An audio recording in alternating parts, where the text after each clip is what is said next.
For every good signing a club makes, there's bound to be a few that don't work out. And Man United have certainly had their fair share of those, especially since the end of their golden age under Sir Alex Ferguson. Here are just some of the Red Devils' worst signings since Fergie. First up, Alexis Sanchez. Sanchez joined United from Arsenal back in 2018 and became the highest paid player in the Prem. He'd averaged almost 1 goal every 2 games for the Gunners, but in his 45 games for Man United he only managed 5 goals. Not what you want from a star striker. Next up, Radamel Falcao. He earned himself the nickname the Tiger for his sheer efficiency and the way he used to pounce upon the mistakes of defenders. But at Man United he was way more pussycat than Tiger, to be honest. All he managed in 29 Man United games was 4 goals. Moving on, things couldn't have gone much worse for Jadon Sancho at Man United. Yeah, it would have been hard to outdo his Borussia Dortmund form, but 12 goals in 83 games is not great. Things got worse after a public fallout with manager Erik ten Hag. Sancho said he was being made a scapegoat. Ten Hag said there'd been a discipline issue. It all ended up with Sancho going back to Germany. Next, Erik ten Hag probably thought he was being smart in sticking to what he knew when he signed Antony from his former club Ajax. But the £86 million Brazilian hasn't really been able to hack it in the Prem. Chances are Antony's Man United days are numbered. Next, the curse of the Man United number 7 shirt. Not an easy act following Ronaldo, Cantona, Beckham and George Best, but Memphis Depay was another striker who was apparently allergic to scoring for United. He scored just 7 in 53 appearances, a huge letdown since he'd helped PSV win the Dutch League just a season before joining. Last one, Angel Di Maria was set to be United's landmark signing when he joined in 2014, but 1 season later he was already on his way out. 4 goals in 32 games was just not good enough, given he'd broken the British record transfer fee when he signed. And those are just a few examples. To be honest, the list could go on and on. Unfortunately, that's probably why Man United haven't won the Prem for a while, and why it might take a few more years before they're in contention again.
Good morning, 6 minutes past 6 o'clock. How are we this morning? Talk Sport Breakfast with Arnold Clark. Get the UK's best used car deals guaranteed. Alan Brazil in London and Ali in, I don't know where he is. He could be anywhere. He's out out in the outskirts of Glasgow somewhere. Ali, how are we? Alan, I'm excellent this morning, mate. It's a cold and a wee wet and drizzly and dark one up here, mate. Really dark and cold. Not great. I think we're just Dreich, that's a perfect word, mate. Dreich. I think we're bypassing autumn and we're heading straight to winter, sadly. Yeah. By the way, I see that my name's Doddy, and of course over the weekend, but the sad news, but Lewis Moody struggling as well. It's horrible, isn't it? Huh? It's terrible, Alan. Terrible. We had, I think, the news broken on Monday morning, and we had Kenny Logan on. Horrible. And obviously Kenny does a lot of tremendous work for the My Name's Doddy Foundation. It's just one of these most horrible illnesses, Alan, that kind of eats it away you. and you know, it just strips away your life. It's horrible. And some of the statistics come rolling out again there. I mean, there's only, I think it's 50% or something ridiculous only survive 18 months and things like that. And then you got other cases like, remember Stephen Hawking, Professor Stephen Hawking. Yeah. I think he had a milder version of it and survived 50 years, but it's just the worst of illnesses, mate. And obviously thoughts are with Lewis and his family, mate. Absolutely. So, Ali, on to football, crikey, Rangers, there's not a lot of news about with the qualifiers coming up, and England have a friendly, of course. 2 big games for Scotland, we'll talk about that. But Rangers comes up again, doesn't it? Yeah. Stephen odds-on favourite. Then you get Kevin Muscat, Sean Dyche, who I believe has said, nah, not for me at this moment in time. Somebody said that to me as well. Stephen Robinson. Who's Stephen Robinson? He's done a brilliant job, mate. I'm telling you right now, St Mirren, he was at Motherwell beforehand. And I think I'm correct in saying St Mirren have finished top 6 under Stephen Robinson, I think maybe the last 3 seasons. Where did he play, Ali? Where did he come from? A Northern Ireland lad. Right. Smashing lad. Done really, really well, Alan. I mean, St Mirren, when you think about it, right, straight away, if you're talking about the top 6 in Scotland, you would automatically think Rangers, Celtic, Hibs, Hearts and Aberdeen. So you would think teams like Motherwell and Kilmarnock and St Mirren and boys like that are effectively, I know it doesn't work like that, but the point I'm trying to make is the 5 big clubs you would think would make the top 5. But St Mirren have got in there, and what a job he's done, and what a job St Mirren have done, to be fair. I think he played at Spurs and Bournemouth as a player. Is that right? As a young, I'm not sure. Yeah, I know. I remember him actually being in trial at Rangers many, many years ago as a kid. I'm almost convinced I can tell you that. And obviously the other one that would get mentions from Scotland is Derek McInnes, who, yet again, is doing a fantastic job at Hearts. Yeah, but you don't want to take that away from Hearts. Suddenly Hearts have found themselves in a challenging position. Yeah, listen. So I'd rather not, you know, with the great respect to Derek, and I know he's your pal, I don't want to upset the Hearts fans, you know, because they're loving this. And so they should. And obviously absolutely flying at this moment in time, out, and particularly the weekend. I don't know if you saw it the weekend. Big Halkett, big Craig Halkett, a lad that I knew really well. Signed him at Rangers when he was a young kid. He got the winner in the Edinburgh Derby in about, I think, the 94th minute. Yeah. Ball came in at the back post, and they kept the run going. So that was a vital 3 points for them, which at that point, Alan, put them 5 points ahead of Celtic at the top of the league. And I think with about 20 minutes to go, Celtic were getting beat 2-1 following that. Obviously come back and won the game 3-2, but they're sitting really, really, really in a fantastic position, Hearts, at this moment in time. Al, you look at the league, you would also suggest, with Tony Bloom in charge, who, as we all are very well aware, very intelligent and shrewd man, that I think if they're around at Christmas and New Year, which I don't see invest. Yes, I do, mate. So yeah, getting back to your point, Derek is a more than capable manager, and a lot of Rangers fans, myself included, would not mind seeing him at Ibrox at all, but he's obviously in a good position where he is at this moment in time. So why would Stephen, look, we're going to hear a little bit from Stephen talk to Rio. Yeah. So why, in your opinion, would Stephen not take the job? I've heard that his missus doesn't like Glasgow. I've heard it could be tax. Any ideas, Ali, why he wouldn't want to go back? Well, I mean, the obvious one would be, clearly I don't know his domestic situation, but I wouldn't imagine, I would suggest maybe Glasgow's an improvement from out, I know he does, I don't think he lives in Saudi, he lives outside it, but Glasgow's it's a good place to live, Al. So, but then I don't know the domestic side of it, but one thing I would say, there's probably a better than average chance there'll be tax implications involved. We're all aware, without knowing the figures, the finer details of the finances that are available over in that part of the world. So I would imagine, Alan, that he's probably under a little bit of pressure to stay out the country for a period of time. As I say, I don't know his financial situation, but I'm guessing that might be the case. And with amounts of money involved, you certainly wouldn't want to take a chance in losing that, would you? Well, let's hear from Stephen. He's talking here, speaking to Rio Ferdinand on his podcast, was asked by Rio whether he fancied another crack in management. There's a part of me that still feels that there's a bit of unfinished business in terms of wanting to go in and face another couple of exciting challenges, but I want a certain type of challenge. If in an ideal world they come available, I'll jump at them. If they don't, I won't go back in. I want to be at a team that's going to compete to win because I think that suits me better. Right, so the Rangers board wrote an open letter, Ali, to fans admitting the appointment of Russell Martin was wrong, but a rigorous and thoughtful recruitment process is now, by all accounts, underway to replace him. Mm-hmm. Simon Jordan, however, wasn't too impressed by their lack of action in dealing with the fan abuse towards Russell Martin, which I believe was horrendous. The time to have been robust and the time to have rounded the wagons and been communicative was probably in the times when the manager was flailing and ultimately a rallying call around him. That might have been misplaced. They might have already been suggesting in their own mindset that they were half away from him anyway. But there's nothing about anything they've done so far which is particularly impressive. I mean, they've bought a very significant football club with a real opportunity to change the direction of travel that is going on. And so far, they've made underwhelming statements. They've talked about the £20 million. Well, whoop-de-doo-dah.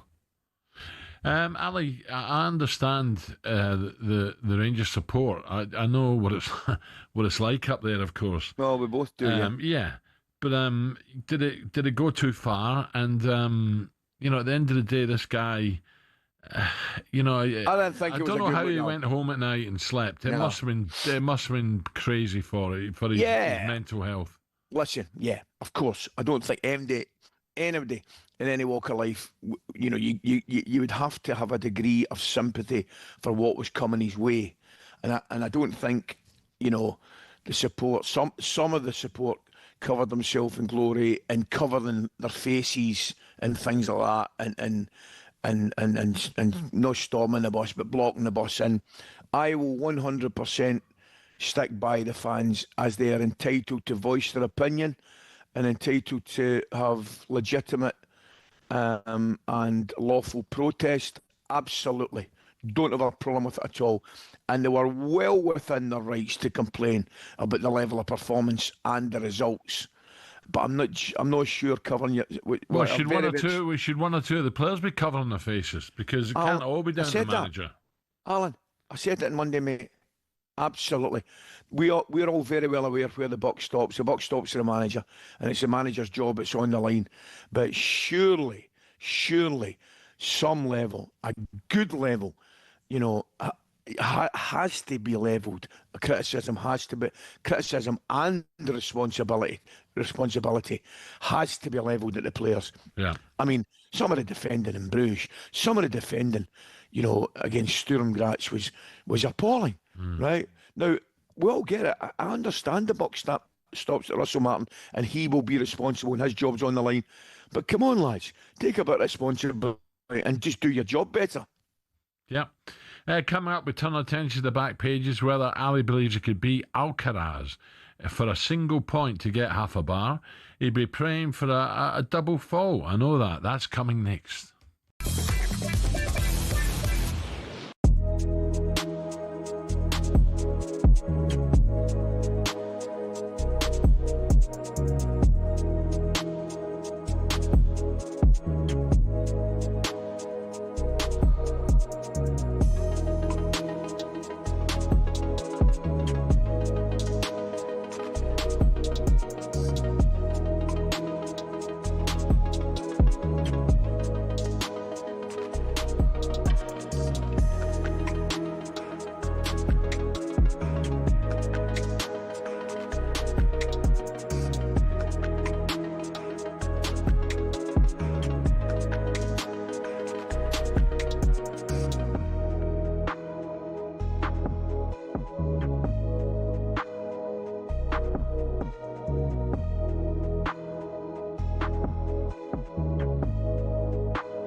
'Cause you make me feel like I've been locked out of heaven for too long, for too long. Yeah, you make me feel like I've been locked out of heaven for too long, for too long. Okay, 6:21, Brazil and Ally McCoist. We're up to 10 o'clock. Right then, a bit of Bruno Mars to start this Wednesday morning. But why are we playing it? Well, why not? Well, I tell you why. It's his 40th birthday today, would you believe it? A very happy birthday to Bruno. There you go. Ally, do you feel like you'll get locked out of heaven, you know? No, I hope no. I wouldn't say I'm looking forward to the day coming, but I clearly hope it. But I clearly hope it happens at some time, and I can. And when the day arrives, I just hope. I'm praying there's a couple of well-kent faces the other side waiting on me. Well, we'll see about that. Right, it's come. 6:21. Are you implying there'll be a couple of well-kent faces in the other part that are waiting on me? Is that They're looking up saying, here he comes. Right, let's look at today's back page of Tesco Mobile for Business. The Back Page Review on talkSPORT with Tesco Mobile for Business. Got a side hustle providing doggy daycare? Take the lead with business phone bills for up to 40% less than the big three networks. For verification, see tescomobile.com/business. And Katie is with us. Katie, good morning. Hello. Yeah, good morning, Katie. Good morning, guys. Hope we're both doing well.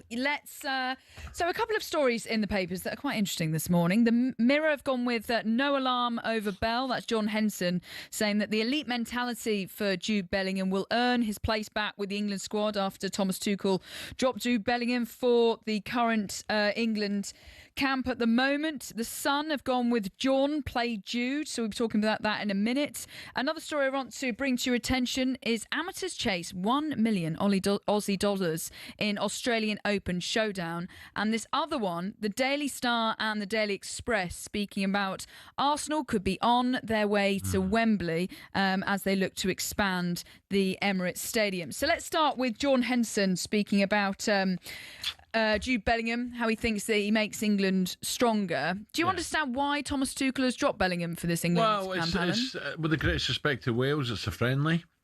And I think he's standing by his point, saying, look, you know, togetherness is very important, the way I think, the way I play, the squad I want. And why should I change it after a very good result? But he's not daft. He'll know the harder the opposition, the more important the game is, he needs his best team, Ally. Absolutely, and the fact of the matter is, Katie, I think I looked. I know the other day there that Bellingham's he's only started one of the last 3 games for Real Madrid, so I'm not sure his fitness is 100% spot on at this moment in time.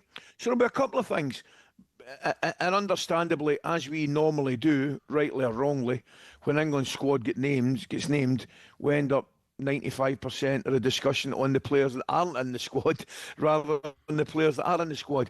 Jude Bellingham will get back in the England squad, and I keep saying it. Yes, I mean, the manager, Thomas Tuchel, will pick his best squad and his best team, and if it means, you know, his best team have a better opportunity of winning a game and Jude Bellingham's not in it, then he will not be scared to do that and will do it.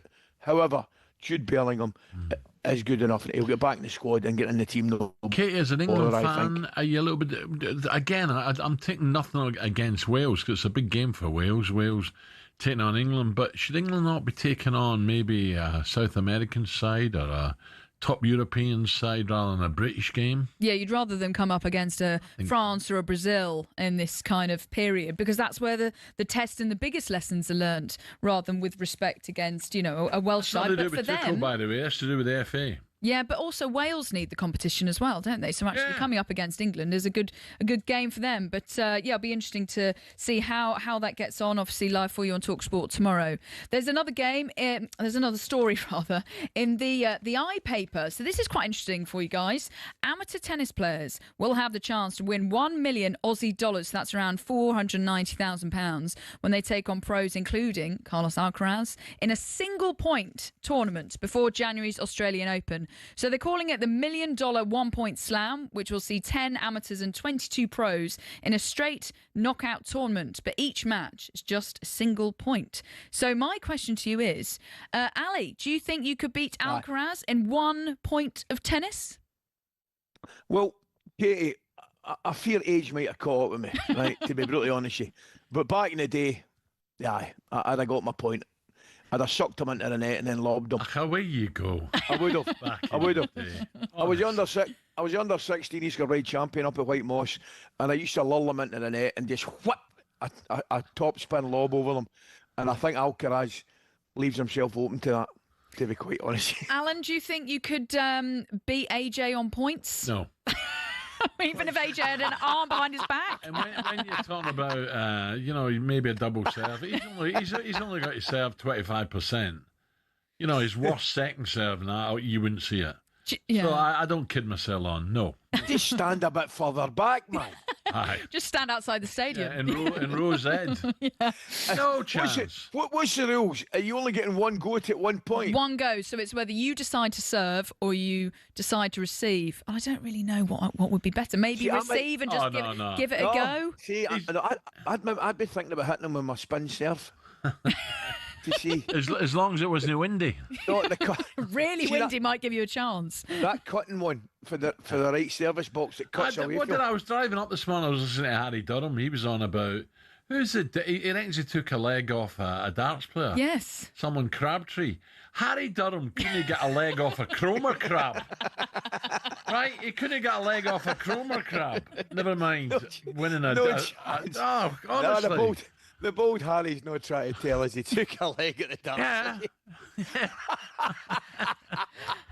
And this final story, just quickly. Arsenal could be on their way to Wembley in the Daily Star and the Express. So I think this all comes down to timing. It's because they want to expand the Emirates Stadium. They don't want to be going to Wembley, Kate. This season. I heard earlier and I was listening. It'd be too early this season anyway. Listen, the way things are going at the moment, yes. Arsenal have got a glorious chance of being Premier champions and going a hell of a long way in the Champions League. So why would you want to interrupt that? I understand you got to look ahead. 70,000 would be great. Their added revenue would entitle them to go and buy some better players again and strengthen the squad even more. It takes time, but this season is not the time to do it. Yeah, Ali? Yeah, I agree. I mean, there's no way MD wants to stand in the way of progress and indeed expansion. But you wouldn't want. Arsenal do not want to rock any boat at all at this moment in time, the way things are going. Yeah, I agree with that. Yeah. So you've not got a seat yet, Katie? Not yet. But you might do in the next 18 months. Maybe. I'll put it with little Shanahan on it. Yeah. Right, coming up 6:28, back in a take. The Back Page Review on talkSPORT with Tesco Mobile for Business. Got a side hustle providing doggy daycare? Take the lead with business phone bills for up to 40% less than the big three networks. For verification, see tescomobile.com/business.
Who doesn't love the Ryder Cup, the competition that ignites and unites the greats of golf like no other? 1927 brought us the very first edition at the Worcester Country Club in Massachusetts. For the first 22 editions, when it was just British and Irish golfers versus the US, America were only beaten 3 times. But in 1979, in came Europe, and in came Seve Ballesteros, who went on to win 5 of them. Since Team Europe became a thing, the head-to-head reads Europe 13, USA 9. Europe's last away win was the miracle at Medina in 2012. America hasn't won on European soil since 1993 at the Belfry. So what about the money? The most recent Ryder Cup in Rome drew in a record 271,000 spectators and boosted the Italian economy by €262 million. The PGA of America TV deal with NBC is worth $440 million, but 2025 will be the first time ever that the US team will receive a fee for playing. Of course, in Rome, legend has it Patrick Cantley refused to wear his cap because he wasn't being paid to wear it, though he insisted it simply didn't fit. Either way, Team Europe have made it clear they're more than happy to keep playing for the thrill, joy and prestige of the Ryder Cup.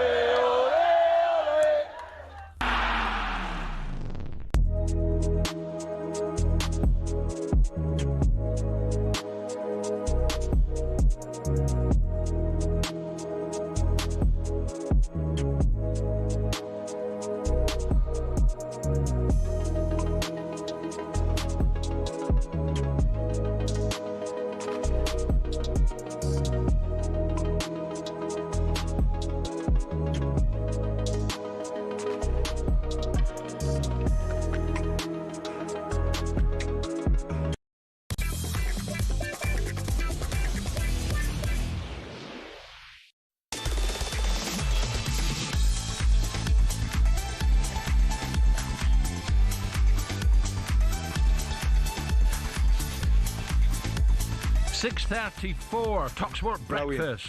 Brilliant that. What's Brilliant that? that. What? I'm listening to that advert there. I bet you've never even seen the film. Tell me you've What seen film? the film. Back to the Future. No. Oh, what a film it is. Really? Big Christopher Lloyd. And he's just amazing in it. Amazing in it. I'm watching a lot of telly at the moment, but no, that doesn't tempt me. Oh, Alan, it's a brilliant film. I sat and watched it with the kids about 3 or 4 times, man. It is an absolutely brilliant film. It really is. What are you watching just now? We just finished that department. Night. I watched The Essex Murderer, Goldfinger. Watched it. Oh, no. I read the book as well. It was fascinating. I think it was 3 episodes last night. Watched them all. Not far from me, by the way, where it happened. Brentwood, the other side of Brentwood. And it's amazing how things escalated and who was involved with. Crikey. What was it happened, Alan? I didn't know that one. It was all to do with Brinksmart, gold, the theft. Oh, I'd have loved that, man. Was it gold? It's still on. It's still on. Essex Murderer, who killed Palmer, who was known as Goldfinger. Yeah. Watch that, mate. I read a great book. Billy the Cab lent me a book, and then this came up, and I thought I've got to watch that. I couldn't. I need more. You know what I mean? I'll watch it. I'll definitely watch it. I tell you what, I watched last night, and it took me back. Cause I remember the case. That poor girl that get kidnapped by the guy, the estate agent. Oh yeah. It was live. It was a programme which went into it. I mean, I couldn't believe how long ago it was. And the poor girl has now, I think she's since passed with cancer, died at the age of 50. But oh man alive, what a story it was. The guy kidnapped her, only had one leg and all that kind of stuff. And the guy's still in prison, I think. Well, he's still in prison. I think he got 25, 30 years. What a story it was. Tragic, but at the same time fascinating now. I know. I'm watching too much telly at the moment. It's great, man. Great. Anyway, talkSPORT breakfast with Alan Brazil Ally McCoist, our good friends at Arnold Clark, who we'll see on Friday. We're giving away a car, Ali. Yep. I am. Get £750 off any used electric car or home charger. I believe they're selling more electric cars than ever now. Arnold Clark, you're there. It's not the one we've actually did a couple of shows, Al, from the one it's in the East End, isn't it? Yeah, we've done the ones. I think a couple of stores, the ones at Linwood at the centre at Linwood. But you are out towards, it's definitely East End of Glasgow, that one. I don't know exactly where it is, Cambuslang area. Okay, are you about Thursday or not? I'm going to take you for a bit of dinner Thursday. Okay. Which sounds good. Is it the Loudon Bistro we're going? No, but you'll be more than welcome here, you know that. You'll be, as long as you come in with me. After news that amateurs will take on Alcaraz in a single point of tennis for a huge amount of prize money, we want to hear from you. You know the number, 03717 22 Do you think you could beat Alcaraz in a single point like Ali does? Do you think you could save a Haaland penalty? More chance of that, I think. Could you beat prime Tiger Woods in one hole of golf? No chance. We want to hear from you this morning. Or what sport you think you could beat a pro at in a one-off? I tell you what, there won't be. Well, there might be something out there, but do you know what it's got written down in my script here? What? DJ Ed says you could save at least 1 of 5 Haaland penalties. No chance of you, man. Unless it hit him. Unless he dived out of the way and it hit him. DJ Ed is capable of getting chipped on the line in one of Haaland's penalties. Hey, I mean, the wee man would get chipped when he's standing on the line, wouldn't he? Oh, you want to see if Harry Durham... What a joke this is. I nearly crashed the car this morning. He actually got a leg of darts off a pro. Check out the talkSPORT darts YouTube channel. Yeah, he is a tube, Harry. Right, not Harry Durham, Harry Kane has hit the headlines, and it appears coming to the Premier, not just yet. It looks like he's staying in Germany. Runs up, he's in right footed. Harry Kane, history maker and record breaker. Kane comes forward into the penalty area. Chelsea have given the ball away, and Harry Kane is amongst the goals again. Pulls it back. Kane! Was there ever any doubt? Why would you leave, Ali? Why? Think about it. Why would you leave? Well, you wouldn't. You wouldn't. I mean, everything in the garden is so rosy. His goal scoring record. His goal scoring record full stop. It's incredible. But since he's gone to Bayern Munich, ridiculous. It's he's tremendous. Probably tried to be polite when he spoke to a journalist or someone when he said, you know, Premiership, I love the Premiership. You know, I look forward to getting back there one day. Harry said, in terms of the Premier League, I don't know if you'd asked me when I first left to go to Bayern. I would have said for sure I would come back. Now, I've been there a couple of years in Germany. I'd probably say that has gone down a little bit. I spoke openly a couple of weeks ago that I've not had those conversations with Bayern Munich yet, but if they were to arise, I'd be willing to talk and have an honest conversation. Now, it's difficult to work out if Harry's serious here or is he just trying to please the Bayern fans. Someone who can tell us exactly what's going on is German football expert Ralf Honigstein. Ralf, good morning, Ralf. How are we? Very good morning. Good morning. How are you, boys? Yeah, very well. Ralf, there was a little stage where one or two people were pointing the finger at Harry Kane saying big games doesn't do it, but I think that's all gone now, hasn't it? Yeah, it's gone until the next big game. What's wrong with you Germans? He will always be judged in what happens in a semi-final, in a quarter-final. But to be fair to him, and he can back it up. He scored in those games as well. Just people don't seem to remember unless Bayern win.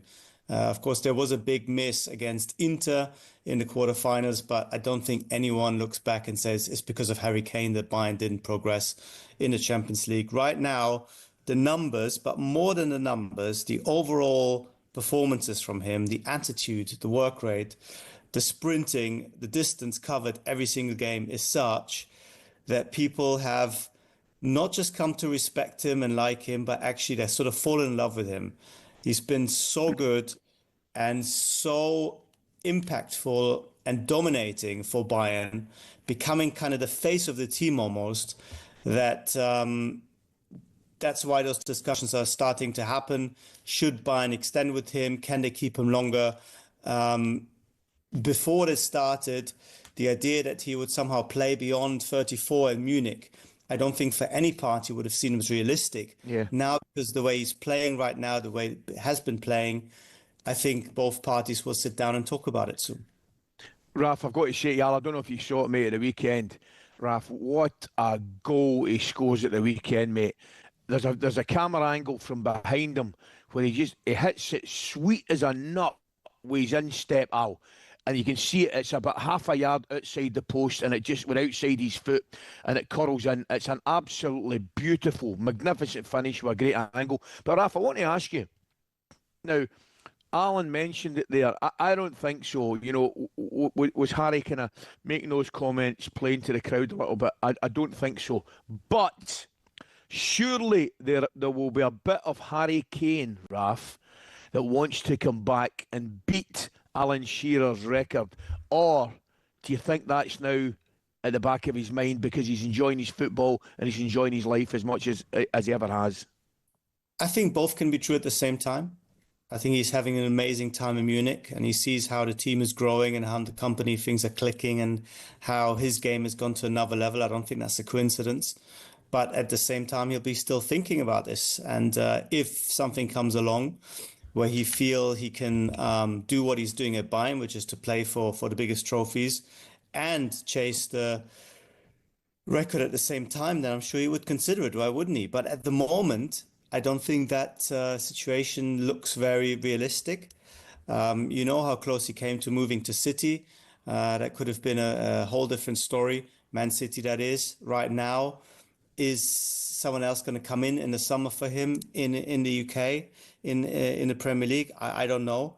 And I think he's keeping his options open. And I think he is being genuine with the idea that he can stay longer. But at the same time, I think everyone knows that somebody, a player of his caliber, is likely to get the odd offer, and then, you know, all bets might be off. Yeah. So I think both sides are relaxed. He's got 2 years to go. Yeah.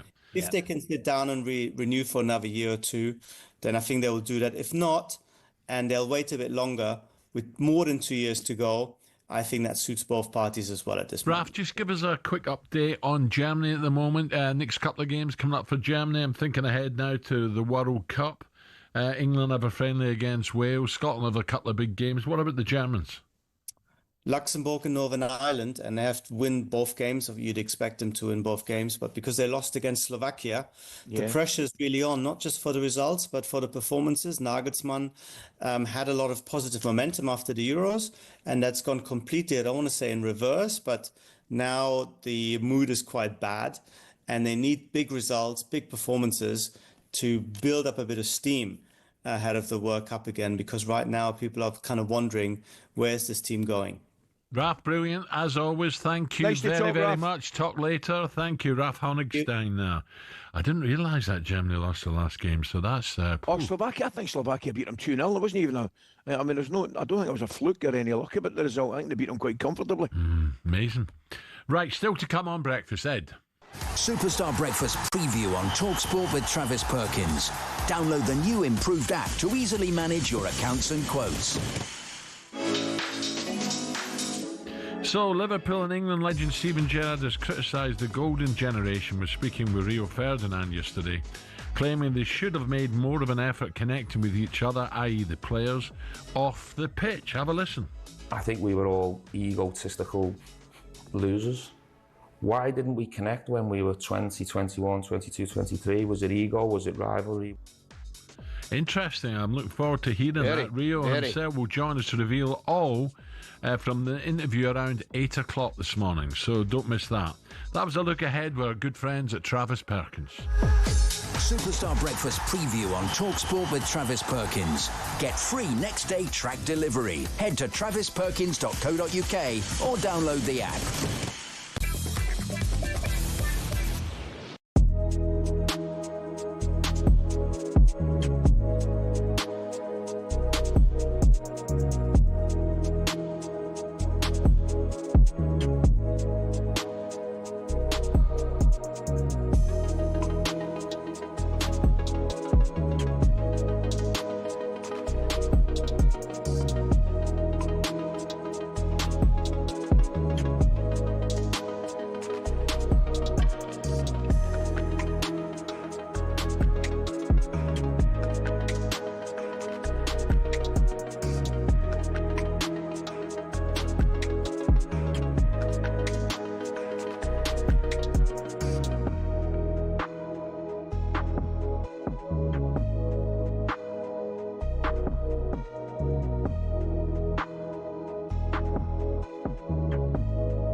10 minutes to 7 o'clock. First hour flown by here. So we've been asked this morning. Oh, Ali, flown by.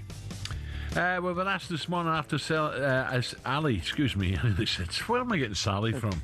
Ali said he would beat Alcaraz. Sally's off to prison. That you would beat Alcaraz in a single point of tennis. What sport you could beat a pro at? And we've got some great texts in, calls as well, 03717 223344, or send a voice note on the same number, but just some we've had already. Matt from I think it's St Neots. I've got St Knots down here, Ed, or I think it's St Neots. We used to drive through there all the time going north with Ipswich. Says he could beat a pro in a frame at pool. Maybe he could. That's a good one. Because if Goldstein can, anyone can. I actually played Ronnie. I played Ronnie O'Sullivan downstairs. And I had a chance to win it. This was in the old studio, and he said, "You're not bad." I went, "Yeah, anyone can play pool, can't they?" Snooker, no chance. Ash believes he can beat Bruno Fernandes in a penalty shootout, and Derek believes he can beat me in drinking a pint. Oh, no, keep them. How's he going to do that? Keep them coming. Now Katie's back with us for a bit of this. What we got, Katie? Don't tell me that you're done as far as we go. You need to have a sit down with your ego. You weren't expecting that, were you? Who's the lead singer again? Huh? Who's the lead singer? Oh, I don't know. Do you know? I think she skied against my oldest daughter. Alpine skiing, slalom and giant slalom. Is she a Norwich girl? Where's she from? Ed, come on, you should know. I'm going to tell you right now. Ali, do you know? Tell my name and I'll tell you. I have not got a clue. But if he gives me Saturdays the lead were big. singer, I was going to say, it's the Saturdays, isn't it? Yeah, they were big. Yeah. If you give me the lead singer, it might be the finest bit of radio I've ever heard. Who was it? Tell me. I've got no... You're like your tubes. No, I'm not asking you, I'm asking them. Right, here we go. Anyway, Lead Kate, what were singer you of the Yeah.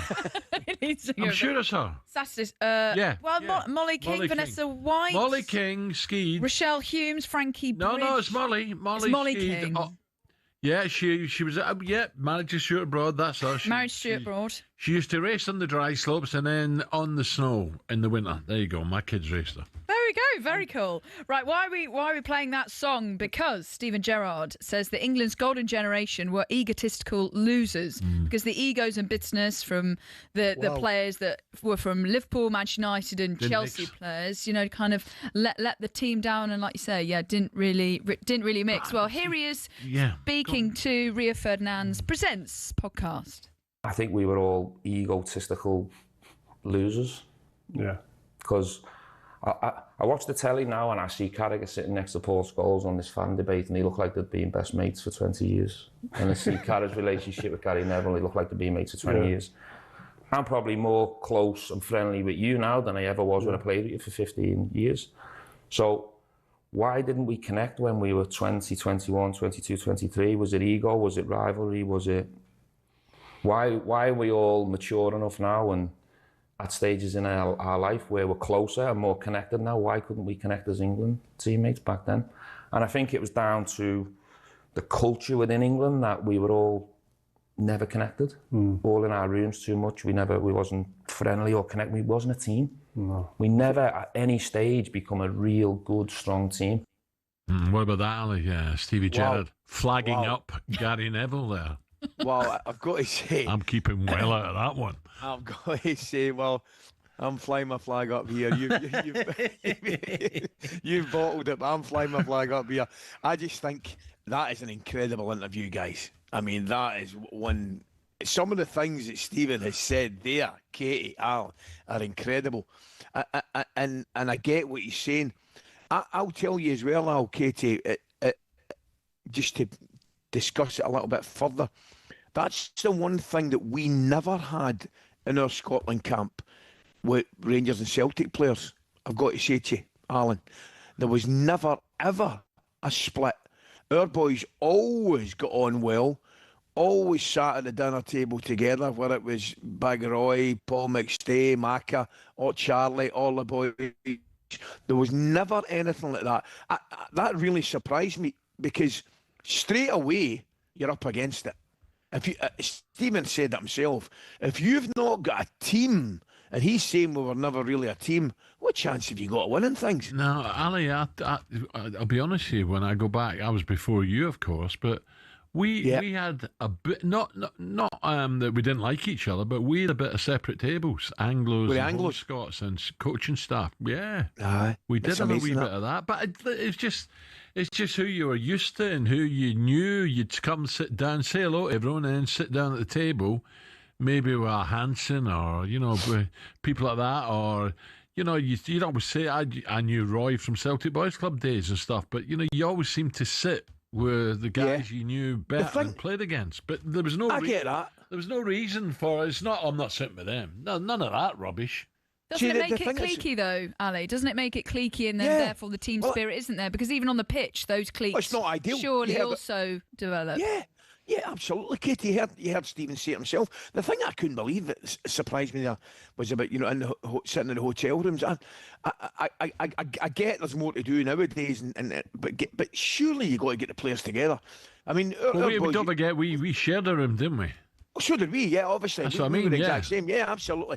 But at the same time, I mean, we would have a movie room. The boys could watch movies. They could, as you say, Alan, it was a pool table, a tennis table. Table tennis table, I don't know, but it was always key that the boys got together outside team meetings and outside training and formed a camaraderie and a bond. I actually think that's vitally important, because if I don't care what level it is, any level of football, if you've got a squad of players that got on well with each other and and have a fantastic team spirit, which is sometimes difficult, I get that, but if you've got that, if you can get that, it doesn't of course it doesn't guarantee success, but it doesn't half help.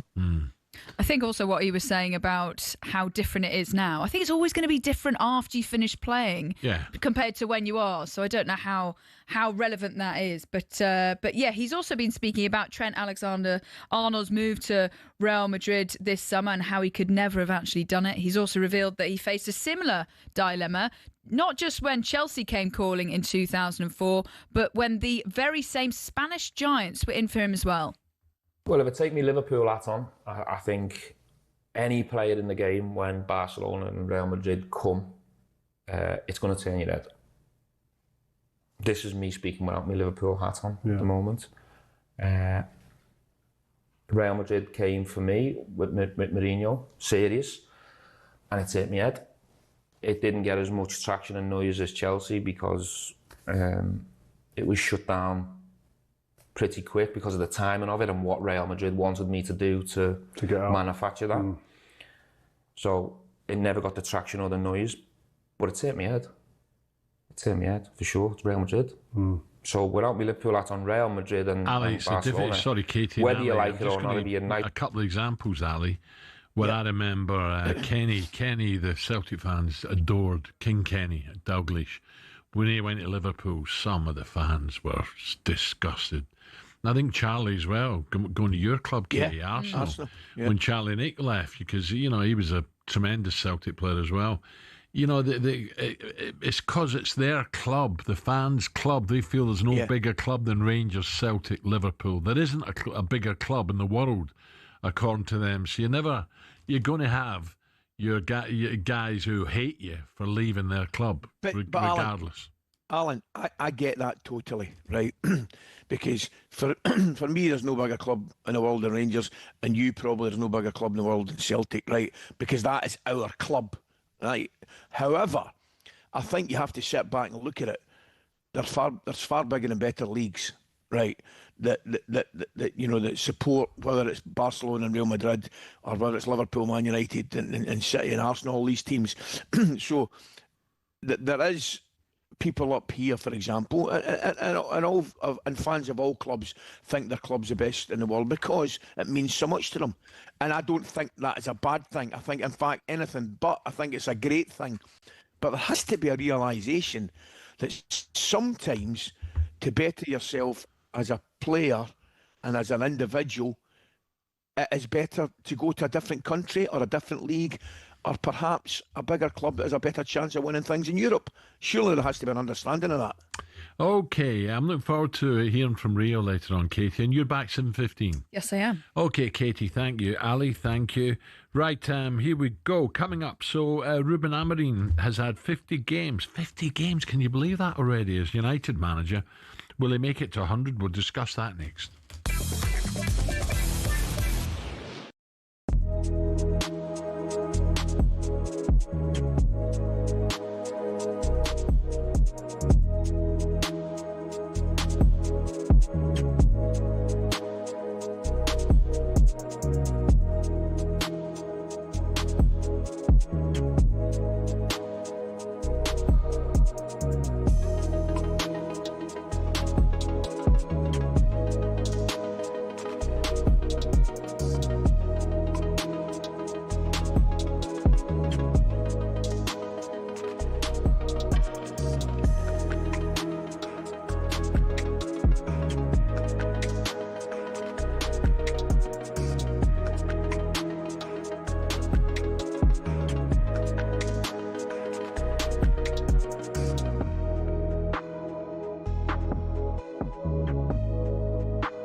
Wondered why Erling Haaland scores a hat-trick instead of just 3 goals? Why Darwin Núñez is said to have missed a sitter rather than just missing a really easy shot? Or why on earth defenders are said to park the bus? Let's break down some of our favourite football cliches. First, let's talk hat-tricks. The term comes from cricket back in the 1800s. Any bowler who managed to get 3 successive wickets used to be rewarded with a hat from their club. Next up, if you see a skillful tackle, an athletic save or a 40-yard screamer, you might say these things are out the top drawer. That's because back in Victorian times, if you had wealth, valuable stuff, you kept it in the top drawer of your dresser, so loaded families became known as top drawer. Remember the last time your team left you feeling as sick as a parrot? The image of the sick bird is thought to come from a classic British comedy moment, Monty Python's Dead Parrot sketch, but the phrase was first used in football by Liverpool defender Phil Thompson. He supposedly said it after Liverpool lost to Nottingham Forest in the 1978 League Cup final. Forest won thanks to a controversial penalty given away by a Thompson foul, even though it was actually outside the box. Poor guy said he felt sick as a parrot afterwards.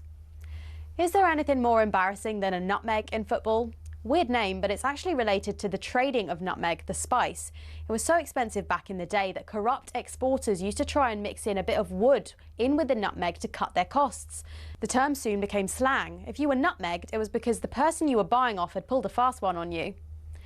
Jose Mourinho brought a lot of things to English football, and seems like one of those was the phrase "park the bus." He used it after his Chelsea side had been held to a goalless draw by Spurs in 2004. Tottenham had been extremely defensive, not trying to score, but making sure Chelsea couldn't either. Mourinho actually said, "They brought the bus and left the bus in front of the goal," as we say in my country. Finally, another phrase that actually comes from cricket. Footballers are said to have missed a sitter if they miss an easy chance. In the late 19th century, it was used in cricket to describe a moment when a fielder failed to take a catch which was so easy they should have been able to catch it sitting down. So there you have it, some of your favourite footballing cliches. And if you think this video is all over, well, it is now.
Good morning, 6 after 7, talkSPORT breakfast with me, Brazil, Ally McCoist and Arnold Clark. Get the UK's best used car deals guaranteed. Now a massive show for you this morning. Going to be joined this year by a host of sporting and showbiz legends, including former Rugby League player Martin O'Fire, Downtown Abbey and Paddington star Hugh Bonneville. Who'd have thought Hugh'd have been on talkSPORT? And comedian Alan Davis. A big gunner is Alan. If that's not enough, we'll get half an hour with Rio Ferdinand from 8 o'clock. Be interesting what Rio thought of that interview with Scholes and Gerrard. And Stuart Pearce is with us as well to talk all things punk. Also, after announcing to the world that Molly King from the Saturday skied with my daughters, we've had this message in from Ben for you, Ali. Ali, I honestly thought Big Al was going to suggest that the lead singer from the Saturdays went to school with him then. I don't know about you, but that's where I thought he was going. Hey, Ben, Shergar's been kidnapped. Right, Ali, remind me who you went to school with. Ben. Yeah, no, though, it's 50 up for Amorim. East Kilbride. Yeah, who went to school in East Kilbride? Oh, come Nobody. on. Riddled with superstars. Go on, Lorraine then. Kelly. Go on, Lorraine then. Kelly. Lorraine's East Kilbride, obviously. John Was she? Hannah. I thought she was Dundee.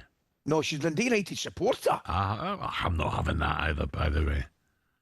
What do you mean she's Dundee United I'm supporter? telling you right now. I don't know she's any Dundee United supporters, do you? Yes. Ricky and Lorraine for Deacon Blue. Ricky Ross, a Mad United supporter. Dundee So there United? you are. Yep. Really? Oh, dear. Yes. And Lorraine. So there's two. I might be struggling after that. Can you believe this? It's 50 up for Amorim at Old Trafford. 50. Might as well be 50 down.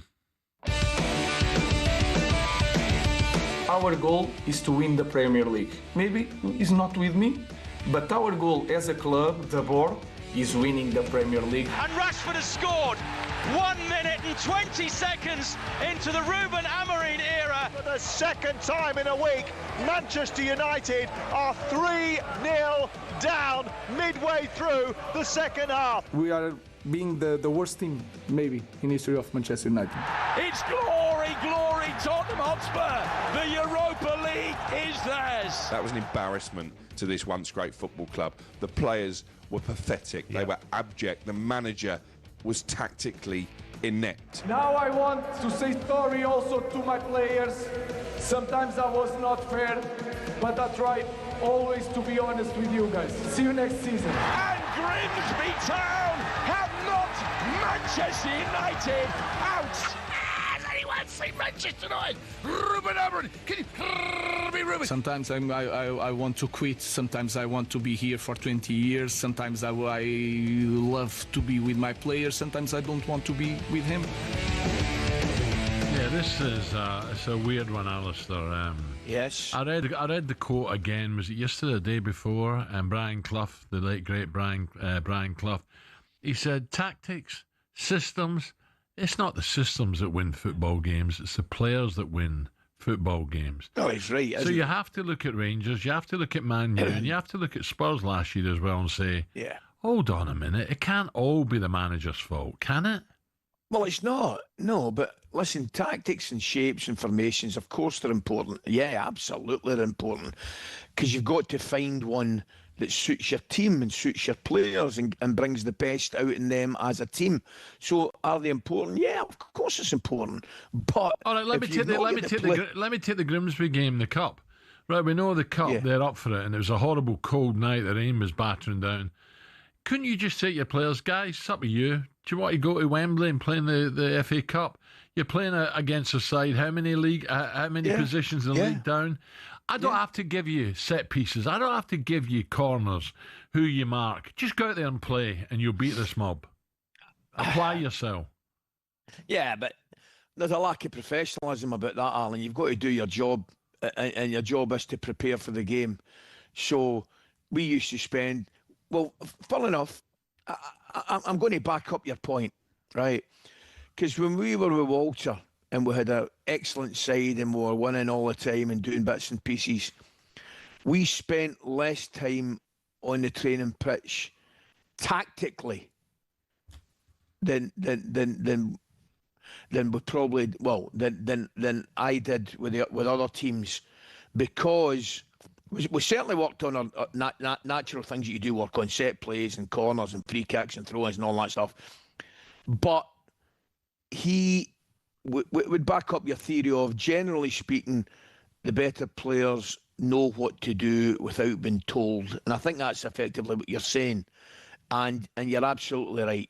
I've always felt that better players, generally speaking, know what to do, and they know what to do quicker. However, you have to prepare them for just about every eventuality that you can. You know, and nowadays teams will rehearse for a man getting sent off, and they'll practice what the shape they get into when they lose a man, get into 10 men and things like that. These are things that should happen. So it doesn't matter who you're playing, right? The opposition, you need to know your jobs. You need to know, for example, who you're picking up at set plays. You look at the opposition, you'll do videos on the opposition, you'll see what they do at set plays, what they do at throw-ins, everything. And then you'll maybe get your best header of the ball to mark him, or if you're doing zonal, whatever it is, you prepare, and you have to prepare meticulously. But the point is that Brian Clough made is 100%. I tell you what, the bottom line is, it's easier doing that with good players than it is with not so good players. But Man United have got good players.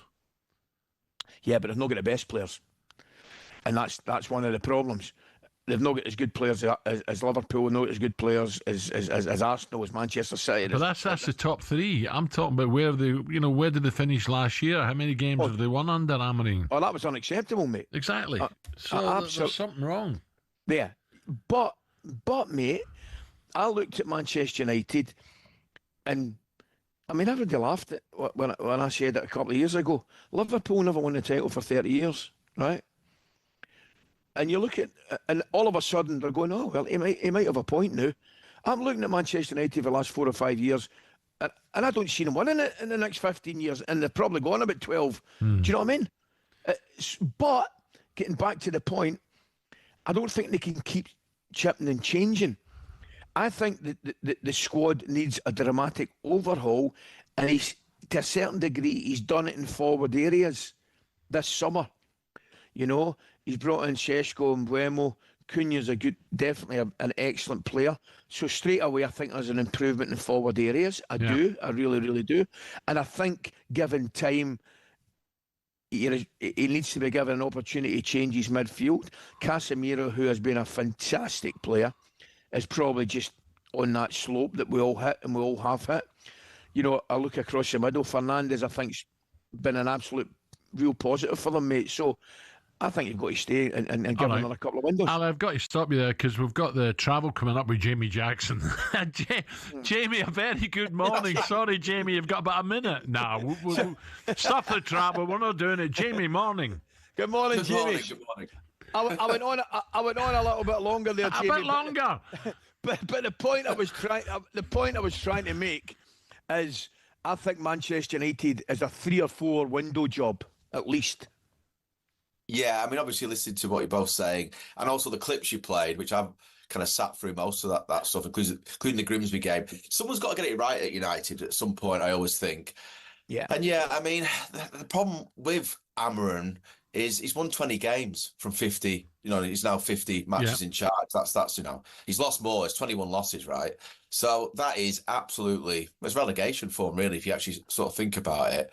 So I do agree he needs time, but what I think was concerning the club, never mind me, is that, you know, after the summer when he's sort of bought, spent over £200 million. You talk about the midfield there, Ali. That midfield, plus the goalkeeper situation, by the way, has been an issue. Yeah. Basically, a season, maybe 2 seasons, and it wasn't addressed. You know, so that is not good sort of recruitment. Which, by the way, Amorim drives.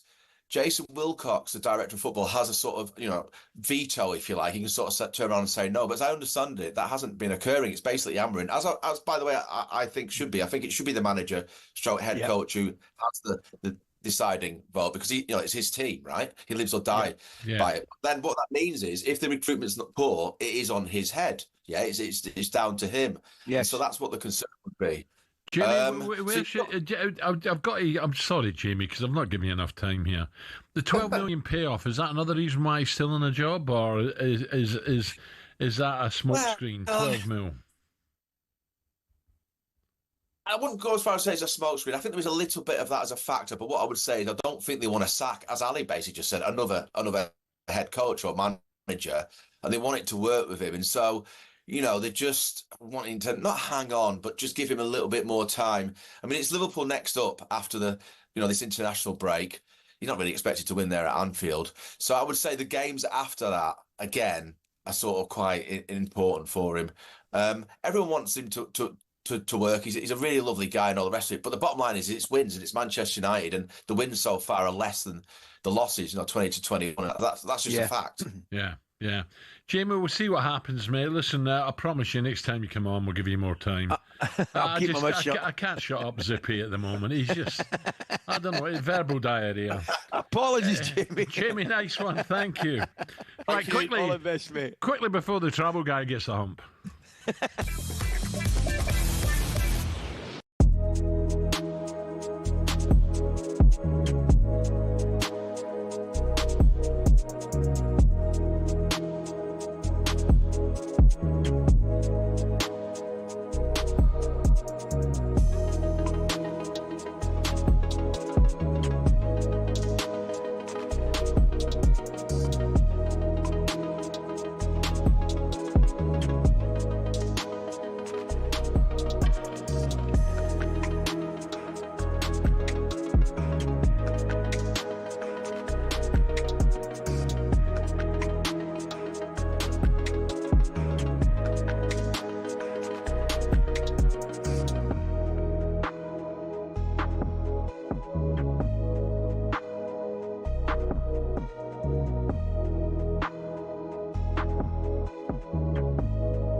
Good morning, 7:21 on talkSPORT. Alan McCoist with me.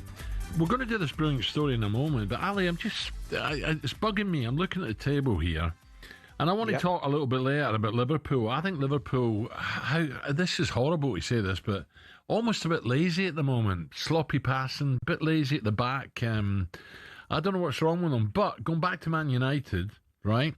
Arsenal top with 16. Liverpool just one behind with 15.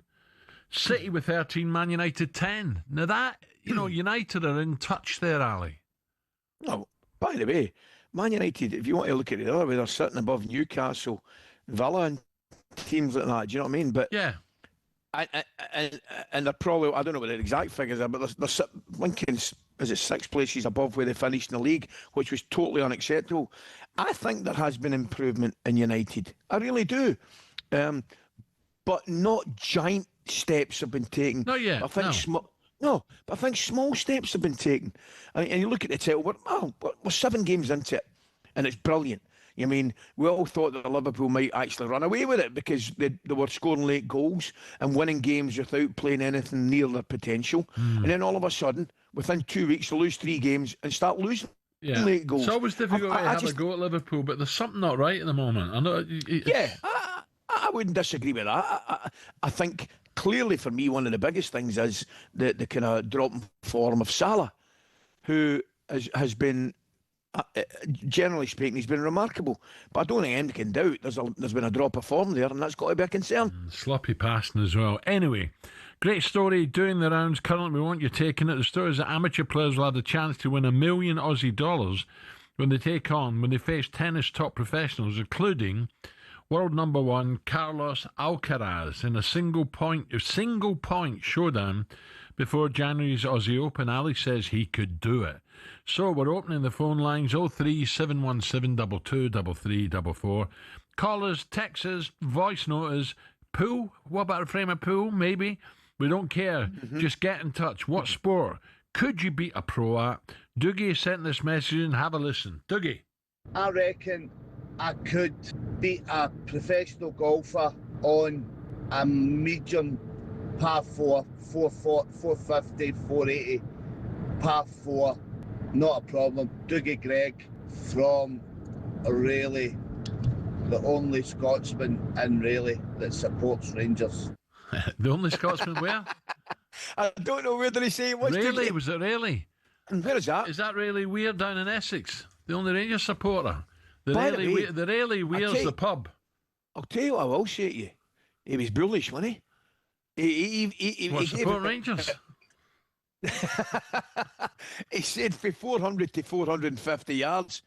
He obviously fancies himself to give him a 7-iron or something. Rory smacks down a 350 drive and just wedges to 3 foot. How's he going to beat that? I don't know, but he fancies it, doesn't he? Dougie, support a different team. Tell. Right, it's time for a bit of this.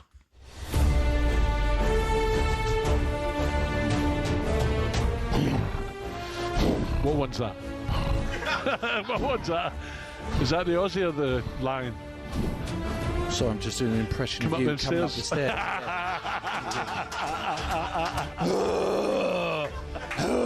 Help me! The stairs are mudder. Get the lift, fix the mudder. Hey, Joe, innit? It's Joe Marler. Joe, morning. Katie's back with Katie. What is all this about? So, Joe Marler. Is Joe not getting his face painted as well on Portrait or something? Yeah, he's everywhere, isn't he? And what is going on with you, Marla?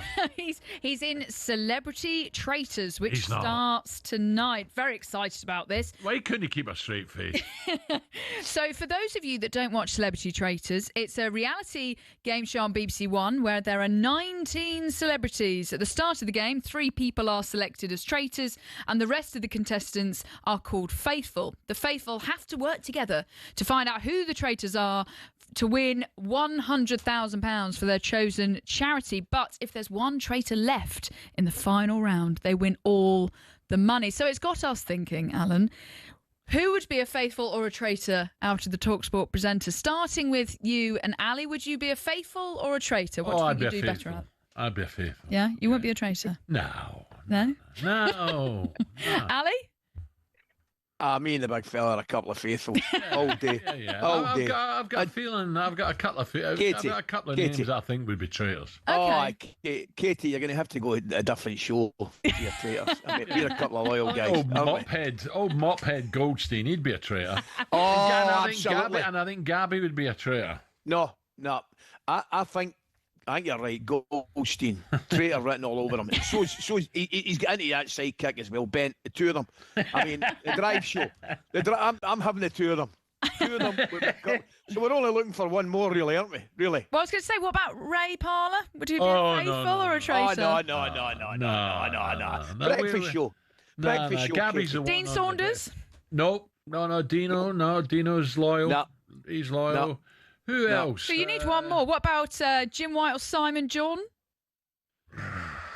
Oh, well. Because you've got one more, and then Jamie O'Hara or Jason Cundy. I mean, the obvious one's O'Hara. I mean, that's easy. That's the obvious one, but it's too obvious. Pinky and Perky as well, haven't you? Yeah, that's true. Yeah, that's very true. Adrian Durham as well. Andy Jacobs, would he be a bit of a? Jacobs. I was talking to the boys yesterday. Sneaky? I think Jacobs could go under the radar. Yeah. Okay, so those would be your Oxford's three. all right. I'm not sure about old grumpy old Andy. So those would be your three. Yes. I think you've been a bit lenient with Hawksby. I think there's a potential in there. No. I think it's grumpy Andy. No. Well, in terms of the cast, we've gone for it. Then. We've gone for Jacobs and Goldstein and Bent. Yes. Benty. That's I think. What? So you're not having Gabby, no?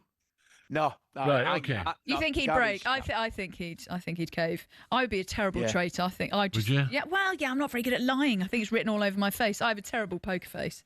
But in terms of the celebrities that are competing, we've got Claire Balding, we've got Stephen Fry, Jonathan Ross, Alan Carr, Joe Marler, of course, Tom Daly, Charlotte Church. I mean, she'll be brilliant. Do you think so out of those, who do you think would be the traitors? Charlotte would be a traitor. Okay. I think she could be brilliant at it. I've got to say, Katie, I can't lie to you. When's on, Katie? I'm It starts speaking tonight. here. Is it? I know. What time? BBC One. All right. I'll watch that. I'll tell you right now. I've got a fence to paint. I'm going to watch it. I'll tell you right now. You and me, Viv, were a bowl of Maltesers. That's it. Oh, no, don't. I can't stop those Maltesers, man. Oh, no, stop it. And you know what she started doing? Put them in the fridge. They're brilliant. See when they come out in the fridge? Oh, man. Stop it. You know what? I think Claire Balding, if she's a traitor, she'd be very, very good. Traitor? See, Alan Carr, I think, has got a faithful written all over him. In terms of Stephen Fry would be a very good traitor. He's very clever, by the way. He's very clever. He's a clever man. Although they might vote him off. I like the guy Mark Bonner. I like him. Yeah, he's brilliant. So... He was tremendous in that department. He's a very good actor. wasn't he? But wasn't do you know what Joe? Do you know what Joe will have going for him? Right. Everybody will automatically think he's a traitor. What, Joe Marler? Yeah. And I'd like to see Joe do it. Yeah, Joe will do well. He will. He will. He's not stupid. He's not going to go in there and be made to look a fool, is he?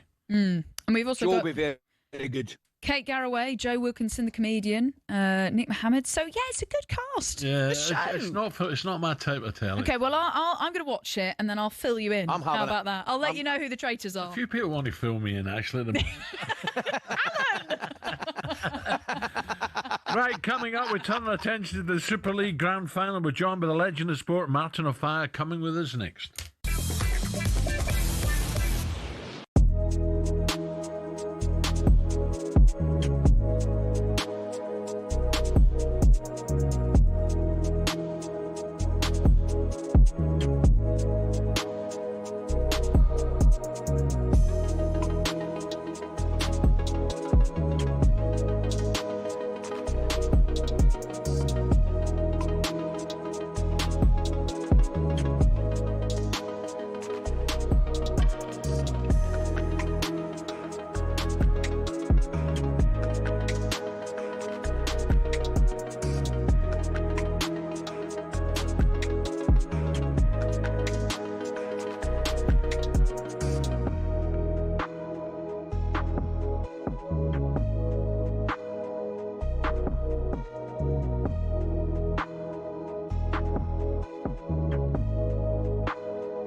old stadium was built right next to a cherry orchard. Then there's Everton. They're dubbed the Toffees, but why? Well, because when the club was formed, just down the road there were 2 local toffee shops. Ipswich Town nicked their nickname off their opponents in the late 90s, Birmingham. The term Tractor Boys was chanted as a way to tease the team about their farming background, but they started using it themselves as a way to cheer on the team in victory instead. Take that, Birmingham. Let's head to Leicester, famous for more than just a red, well, orangey cheese and Jamie Vardy. Leicestershire's also the birthplace of fox hunting, hence the Foxes. Crystal Palace's nickname came from an extreme makeover. They were having a nightmare run in the 70s, and when they were relegated, their manager, Malcolm Allison, wasn't having it. I know what will make us better, he thought, a new nickname. The Strong and Deadly Eagle sounded like a pretty good bet. And there's more to that story. Brighton used Palace's nickname to inspire their own. Ooh, bird, they thought. Let's just pick a different one for us. And so, in a heated match between the two teams back in 1976, when Palace fans began chanting Eagles, Eagles, Brighton fans had the perfect reply. Seagulls, seagulls. So next time the away end's chanting their crazy nickname, you'll now know exactly where it came from.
Okay, just gone 7:30. The talkSPORT breakfast with Alan McCoist and me, Alan Brazil, and our friends at Arnold Clark.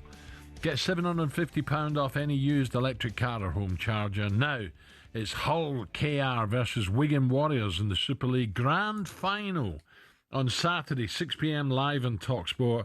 Let's bring in the top try-scoring English rugby league player of all time, by the way, scoring over 500 tries. A delight to welcome Martin O'Fire to talkSPORT. Martin, morning. Pleasure. Martin, good morning. Morning, Ali. How are you, mate? I'm gutted I'm not in the studio to see you, mate, but I'm up the road. I was in the studio the last 2 days and I'm doing it from home, but I can see you in front of my screen and you're looking in great form, pal. Life treating you well? Life's treating me well. My 2 young boys are doing well, so great. One playing rugby and one playing for Tottenham. He's actually playing against Ipswich today in the Under-17 Premier League Cup. Ipswich, we hear this, Ali. So there's a guy called Kevin Young. If you're listening, Kev, morning. He was an instructor, a school teacher, wasn't he? Yeah, at Wolverson Hall, yeah. At Wolverson Hall on the banks of the River Orwell. Yeah. And he got Martin into playing rugby. Wow. And yeah, he was, saw some talent in me and took me down to Ipswich Rugby Club down at Humberducy Lane. That's it, yeah. Started playing for the Colts and got into the first team, and it was the start of my rugby journey. So Kevin had a wine bar in the town, and I had my pub, the Black Adder, which you've been into, Ali. And we decided on one night where I had one too many that who was the quickest, because was he a fly half or something? He was a scrum half. Scrum half, right. And of course we're both bevied. I'll still do you over 100. No, you wouldn't. Yeah, we would. So we went on local radio and we made the date, right? Yeah. And it was a lane by the Ipswich Shopping Centre lane. Wow. There's 500 people lined the street.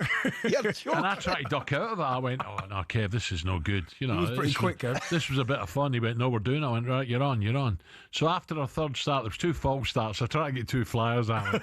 And then the third one, I absolutely battered them. I put the old turbocharging with 30 yards to go, and I'm looking behind. Where are you, young A? Get in there. Anyway, on to the rugby. Martin, you were quite lively yourself, by the way, but I wouldn't have taken on a turbocharged Brazil. I'll tell you that. I couldn't believe I'd done him. Right, Hull KR on for a treble. Should they lift the Super League trophy? This would be special for them, wouldn't it? Yeah, it's going to be a big game. Wigan are coming off the back of a perfect season last year. They did the quadruple. They won the World Club Challenge as well as all the other trophies. So they've been under a bit of pressure this season, obviously, to try and back up. It's always tough to back up in any sport. They've had a few injuries, had Bevan French, and Jay Field out for a while. They had a bit of a slump, but those two players are back.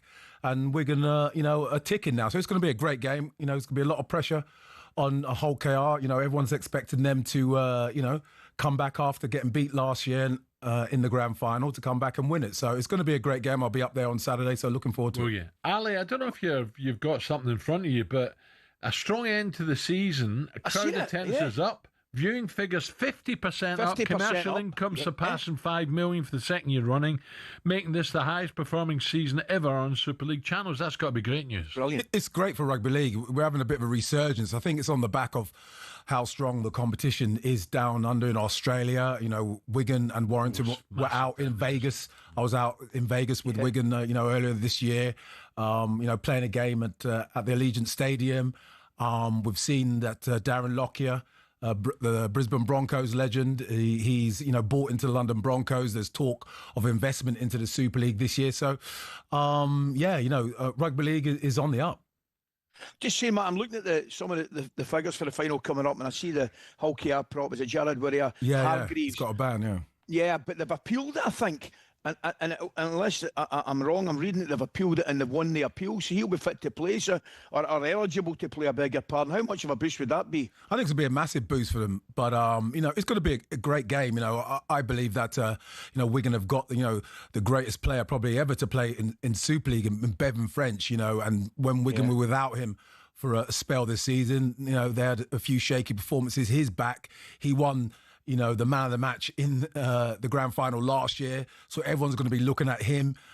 He's the Super League's version of Reece Walsh, the great player who played for the Brisbane Broncos in their grand final. So, really looking forward to it. It's going to be a big game. Martin, what about the Brits against the Aussies?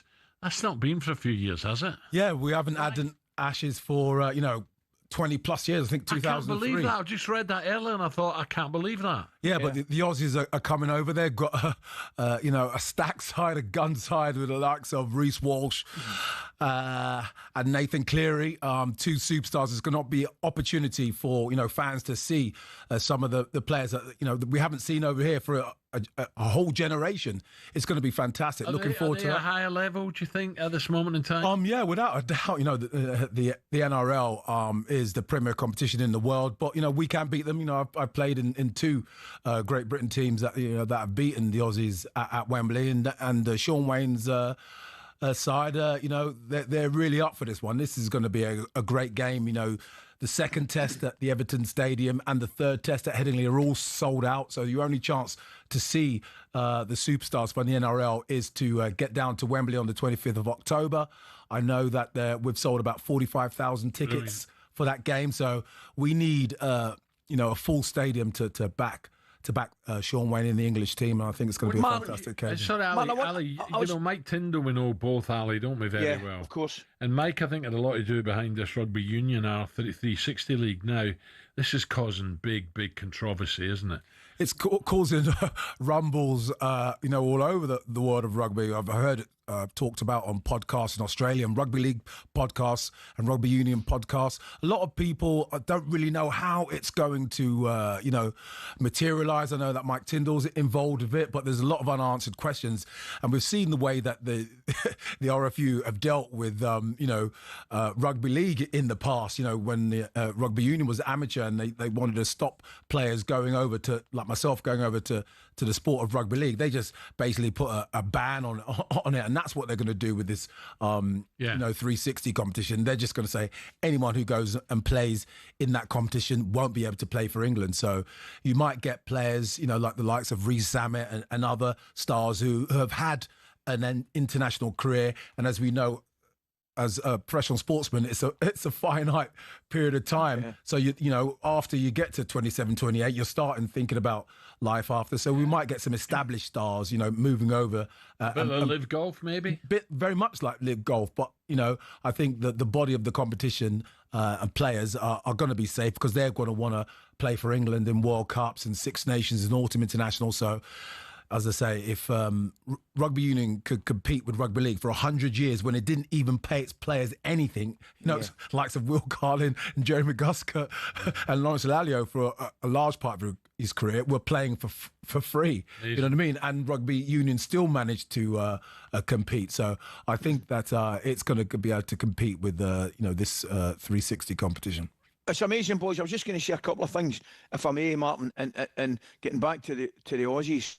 I remember, and you'll probably remember, with David Campese in the studio regarding at that time the upcoming Lions tour, and it just kind of reinforced the fact how big rugby league was in Australia. I knew it was big, Martin, but I even underestimated just how big it was. It's absolutely massive. But the other thing I was going to ask you, mate. On recent Rugby League news, the Leeds Rhinos halfback Jake Connor, I'm led to believe, had just been named the 225 Steve Prescott MB Man of Steel, and he beat into second and third places two lads that were playing in the grand final, Mikey Lewis, Hull KR, and Wigan Warriors fullbacks at Jai Field. Is that a well-deserved award, mate? Yes, it is, because it's for consistency over the season. You know, there is criteria for these awards, and, you know, I personally believe, and I know, you know, as a Wigan Warriors ambassador, I've got that hat on, and, you know, as a Wigan Warriors past player. But for me, Bevan French has been the best player in Super League for the past 2 seasons. He hasn't managed to win the win that award because of the number of games that he's played. But you've got to look at his resume last season. He won man of the match in every single final. The World Club Challenge, the Challenge Cup, the Grand Final. You know what I mean? And so it's unheard of for somebody to do that. And his performances this season, and, you know, look out for him. Any casual fan, you know, because I know that back in the day, and I still get people coming talking to me and say, Martin, I remember watching you play back in the 90s, and I wasn't even a rugby league fan, you know, just because of the things that I did on a rugby field at Wembley. And I think Bevan French is that kind of player. So anyone who watches that game on Saturday, tune into Sky Sports, you'll see Bevan French, and, you know, Bevan French, right? He's a player to watch. Mikey Lewis also, you know, who's going to be part of Sean Wayne's, you know, Ashes squad.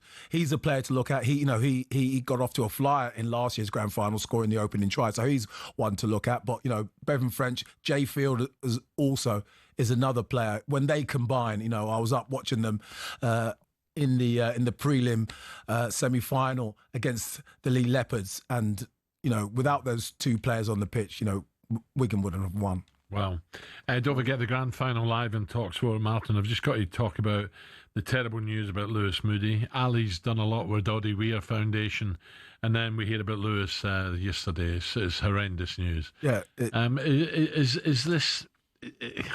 Is this new, or has this happened in the past? We just haven't highlighted it. Well, we've seen it happen in the. I mean, my first sort of introduction to it was when I was out playing in the Dubai Sevens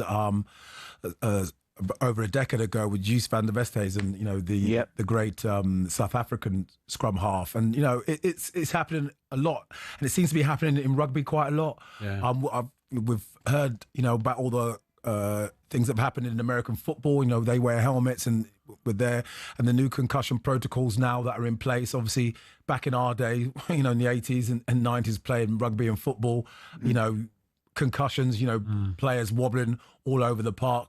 You know, you just carried on. But, you know, now we're probably trying and seeing the results of some of the more kind of, you know, you know, situations that are happening in the past where it allowed players to play on with concussions and all those sort of things. Those things don't happen now.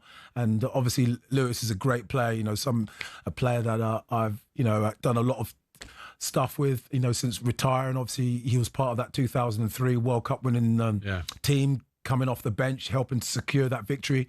Everyone's got to remember where they were when Johnny Wilkinson kicked that goal and, you know, put the sport of rugby onto a new trajectory. And Lewis is, not only a great human being, but a legend and a great rugby player. And, I'm sure people are going to support his fight and, the same way they supported Rob Burrow and Doddy Weir. Yeah, absolutely. Martin, great to talk. Enjoy the grand final, mate. Brilliant to talk again. Thank you. Pleasure. Brilliant to see you, Martin. Best of luck, mate. Yeah, poor Lewis. Shocking. Okay, still to come on breakfast. Superstar Breakfast preview on talkSPORT with Travis Perkins. Doing what matters for the trade. Find your local branch at travisperkins.co.uk. Okay, right. Still to come on breakfast. You've been hearing clips all morning from Rio Ferdinand, exclusive interview with Scholes and Gerrard. We're going to be joined by Rio himself, who reveals all. That was a look ahead with our good friends at Travis Perkins. Superstar Breakfast preview on talkSPORT with Travis Perkins. Bricks on bricks on bricks. Over 40 million available to order with delivery to site. That's one less thing to worry about.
Our thanks to Martin O'Fara. Don't forget, Stuart Pearce coming up, big Rugby League fan. We'll talk about the grand final to Stewie. talkSPORT Breakfast with Super Ali. Right. Absolutely brilliant story doing the rounds currently. We want you taking it. The story is that amateur players will have the chance to win $1 million Aussie when they face tennis's top professionals. It's around £500,000, I think, including world number one Carlos Alcaraz in a single point showdown before January's Aussie Open. So we're opening the phone lines 03 717 223344. Call us, text us, voice note us. We don't care, just get in touch. What sport you could beat a pro at. Could you beat Luke Litter closest to the bull? Could you beat Tiger Woods in a hole if he was blindfolded? Could you save a penalty from Haaland? Probably. You could be lucky, couldn't you? Hold on a minute. Hold on a minute. What? You reckon you can save a penalty from Haaland? Oh, if you're lucky, you could. If you dive the right and you stick your leg out, it could hit your leg and go. You know, of course you could. I'll tell you right now. I'm going to get that sponsored. I think the talkSPORT listeners deserve to see you in goals for a Haaland penalty. I think that. Now you're taking this a bit too far, Mr. McCoist. I'm saying Ed could do. You are taking the mickey out of Ed. You know, like he can't touch the crossbar. You know. Ed, he might just dive right, and his leg might be just dangling. It could hit his ankle. You and I both know it. Ed couldn't touch the crossbar if he was standing on stilts, right? He's getting chipped. Haaland is dinking it over with Ed. And you can see him. Yeah, but he could hit the bar, Haaland, couldn't he? Get in touch, have your say on the sport. You could beat a pro at 03717223344. Now it's time for the latest odds with Coral. A man who said he could beat Frankie Dettori in a photograph finish. You're having a laugh. Here we go. The Coral Daily Download on talkSPORT with Coral. We're here for the fans this season. 18 plus gambleaware.org. What a moment for Simon Clare. Just 6 months ago, he thought it might be a nice idea to go and ride at Cheltenham in front of 50,000 people. Well, he's achieved the ultimate lifetime. Oh, it's not him. It's wrong one. Tonight's parade. Oh, sorry. I thought it was the same colours. Wrong colours. I thought it was his colours. Yeah, could you? But there's someone you could beat. Rupert Bell at commentary, that's for sure. And we're talking about Cleve Hill all the time. The problem was when the tapes went up, Simon was looking at Cleve Hill and not going up the hill. Oh, that is so good to hear that again. I forgot you've even got that still. And that was 10 years ago. Can you believe No it? way. Yes, 2015. Was it really? Do you know what? My memory is cheated. That was a brilliant mistaken commentary, wasn't it, by Rupert Bell? That's Rupert. You know, they tell me he's made a few of them over in America. The Ryder Cup, he had a nightmare ball account in the bar. Shocking. Oh dear! But listen, I'll tell you what. I would fancy if I was on a really nice racehorse and Frankie Dettori was on a Shetland pony. I think I could beat Frankie Dettori in a horse race. No. So that's the. Oh come on! In a horse race. No. If he was riding something really slow. Simon, just a quick one on the Arc. I did get a call saying, it's Mini or it's Darius. And for once I've done something right, I had a bit of the old 12-1 Darius to win the Arc. Great race. Well done, great race. Well done. It was a great race. And I thought, I watched it a few times. I think Christoph Sumo rode a great race on Mini Hawk. She never really pulled it. Darius was always travelling well behind her because people are saying, did he go too soon, etc. But actually, they pulled so far clear of the third, didn't they, guys? Yeah. And it was a great race. Shame I couldn't have been there, but watch it on TV. Yeah, no, but absolutely. So, Simon, what we got coming up? It's obviously quiet time with the internationals coming up. What have we got, sporting odds-wise? Well, let's have a chat about a couple of the big games with the home nations. Firstly, Scotland-Greece, probably the more important game happening tomorrow night. Probably. Of course it is. Well, look, probably about it. They're in great shape. A great draw against Denmark. Defeated Belarus. Greece, a similar sort of start. What a game this is. 7-4 Scotland, 2-1 the draw, 7-4 Greece. If they can beat Greece at home, they are in great shape potentially to get automatic qualification World Cup. Finish second in the group, they get a playoff, but Ali, Scotland could qualify automatically for World Cup. Simon, Wow. I'm telling you, you're spot on. It is massive, this game. It really is massive.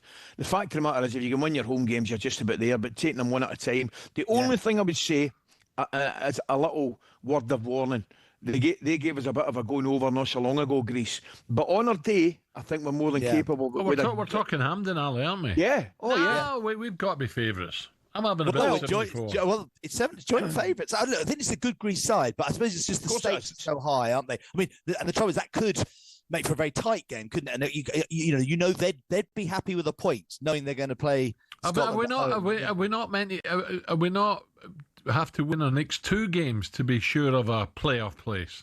to be sure of a playoff place, but obviously, well, listen, if you win the next 2 games, you'll also be in a very good shape potentially to win the group. Look, having drawn against Denmark away, then suddenly you're in control of the group, particularly to beat Greece here. That's the reality. But I mean, look, Simon, Alan is falling into the danger that we Scots tend to do, looking ahead to other games. I know. Just concentrating on the one in front of us. It's massive for us, mate. I mean, but you're right. They've got not a bad team. I tell you, I watched the boy Pavlidis is playing well. I saw him in the Champions League. This is Hampden Park. We're taking on Greece. Alan, what's up with you, Alan? Well, I'll tell you right now, mate. They gave us a doing. And I'm almost convinced it was at Hampden Park less than a year ago.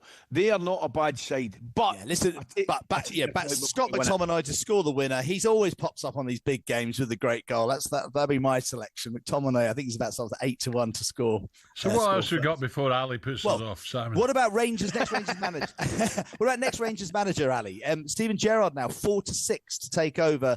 At Rangers, Kevin Muscat's 5-1, Derek McKinnon's 8-1, Sean Dyche. Where is Kevin Muscat at the moment, Ali? What's he doing?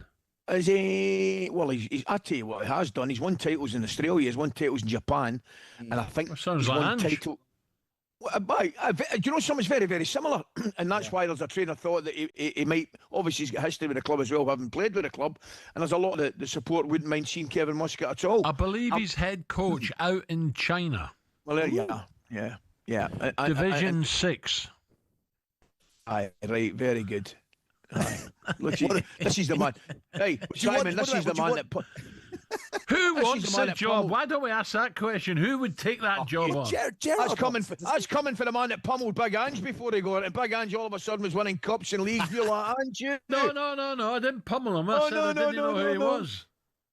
Well, Steven Gerrard wants the job. Gerrard wants the job, doesn't he? He's been in the papers today. Simon, I reckon if he wants it, it's his. Yeah. That's for no information. It'll just be a guess. Yeah. Well, Sean's turned it down. Stephen is right. He'd have taken it by now if he wanted it. So let's count them both out, Alan. I think you're being mischievous. He is. What I can't believe is they're 9 points behind Celtic Rangers, yet they're only still 8-1 to win the title. 1-5 Celtic. Okay, they're in strong shape. Hearts going well, 5-1. But I was expecting at least a double-figure price on Rangers to win the title. Our traders think there's hope. Well, there's always hope, Simon. There's always hope. That's the one thing at this moment in time as a Rangers fan and a Scotland fan, we always have hope. There's always hope, Simon, especially with them refs up there. Right, in the world of racing, Simon, what we got? Champions Day coming up soon. But this Saturday is the Dewhurst, where a great race. You know, my friends Mick and Janice Mariscotti have been very lucky with this lovely horse, Zavateri, who's been winning Group 1s, beat Gstaad over in Ireland. Runs in the Dewhurst against Gstaad again. Distant Storm of Godolphin is the favourite at 2-1. Zavateri, trained by Eve Johnson Houghton, owned by my pals, 5-2, and then Gstaad 3-1. So that's a huge race in the context of the Guineas. Obviously, the Cesarewitch as well. And Steve-O is up at York for Coral Sprint Trophy Day, which would be a great day up in York. Beautiful racecourse. Last fixture of the flat season for York. And I see, Simon, the sales were bombing away again. Newsel sold one for 3.6 million. Franco Colt. I saw that. 3.7 million to Kia. Wow. Ammo Racing. Yeah, and it was the second biggest sale because Godolphin bought one for 3.9 or something. Yeah. I mean, two extraordinary purchases in the sales. I mean, Kia Drabashian, the Ammo Racing man, going head to head with Godolphin, Coolmore floating around as well, Wathman. I mean, there's some big players in the racing sales market at the moment, and many more sales. I might get down there today. I'll see. I've got a nice spare afternoon. I might slip down there. Bring the checkbook? No. I've got to find a tenner for the Valley parking. Never mind the checkbook. We've got a good champagne bar at Tattersalls. I know that. No. Simon, have a good day. Thank you. Guys. Cheers, Simon. The Dewhurst, a big race, Ali. No, off the top of my head, 7 furlongs, I think, and the winner is definitely in the Guineas reckoning. The 2,000 Guineas for next year. Yeah. So it's amazing how quickly it comes round. Great meeting. Right, it's coming up to 8 o'clock. Still to come. Plenty. Was Ali? The emails are flying in. Ali very touchy about the Rangers manager's job, and that was all a bit of fun, wasn't it? Come on. Rio's coming up. We'll talk with Rio for half an hour. Stuart Pearce coming up, and Hugh Bonneville. There you go. You must like that downtown. I bet Viv likes that, Ali, doesn't she? Loves it. I'm interested. Well, we've both tread the board, so we're an interesting conversation. You both tread the board, have you? Well, what did Viv do? What was she in? I meant me and Hugh, you madman. No, me and Viv. Was she in Cinderella? She's been in a lot of things, I can tell you. Look out, Viv, he's behind you. Just gone 8 o'clock.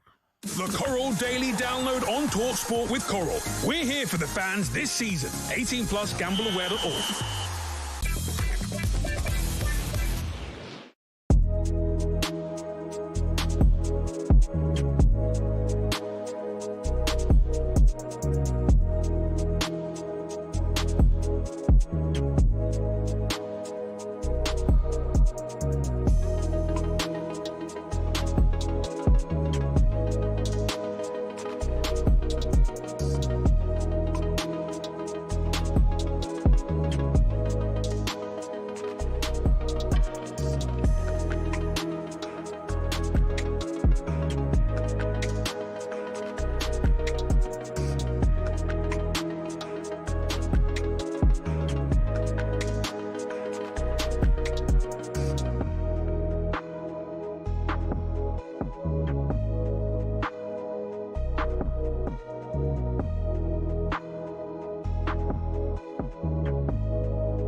In their lane. Here's how it works and why people feel that way.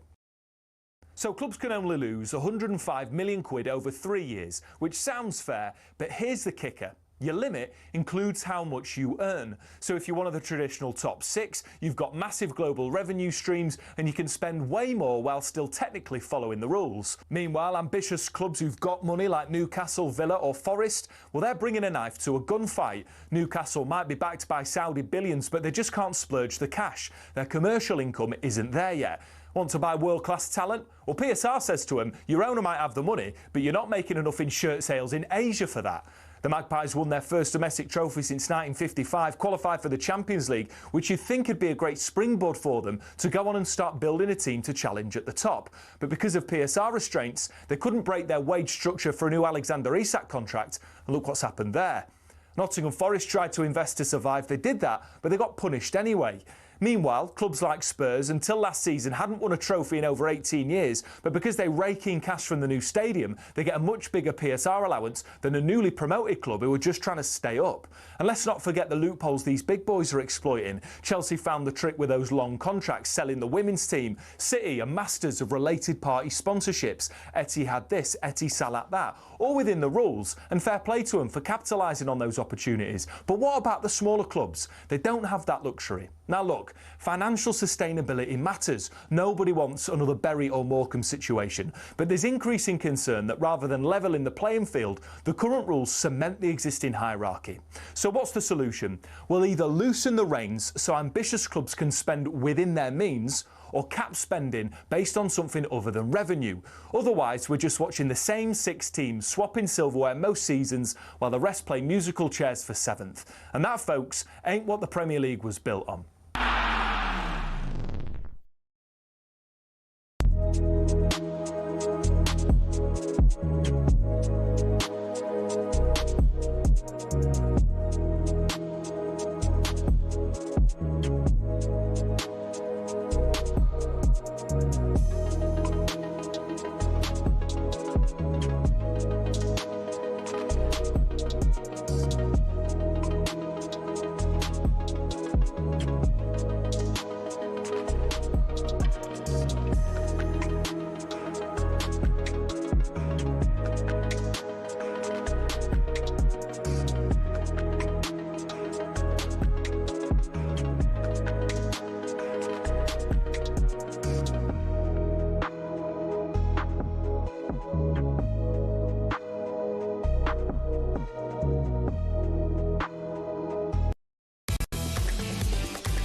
Good morning, 8 minutes after 8 o'clock. Right, Rio, Stuart Pearce, Hugh Bonneville coming up as well. I found out where the Thursday night gig is, Ali.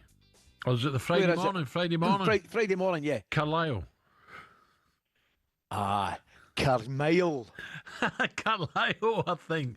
No, someone said he was out on Ingston way. I'm like, what? Mate, well, where is by it? the way, no, that's Carlisle. Is it Carlisle? That's where Walter was from, East All End. right.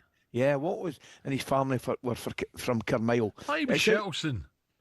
Well, it's not that far away. That's kind of East End, but no, what was for Carlisle, and that's roughly where that particular Arnold Clark is. Yes, sure, not far. You'll be staying out that way. It's only about 15 minutes from the town. I'll take you in for something to eat.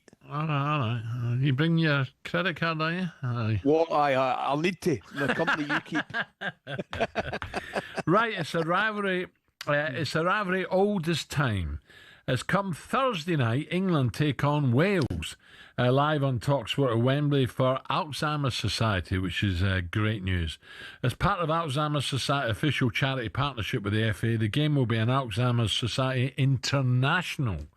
This will be the 4th international of its kind across England's senior men and women's teams, and will once again provide a unique opportunity to raise significant funds towards research and raise awareness of dementia on a national scale. This is great news. And this year's edition of the international players will enter the pitch at Wembley, accompanied by 22 people living with dementia in place of regular matchday mascots. Let's bring in one of the England captains, Stuart Pearce, to preview the game. Stuart, very good morning. Pearce, good morning, mate.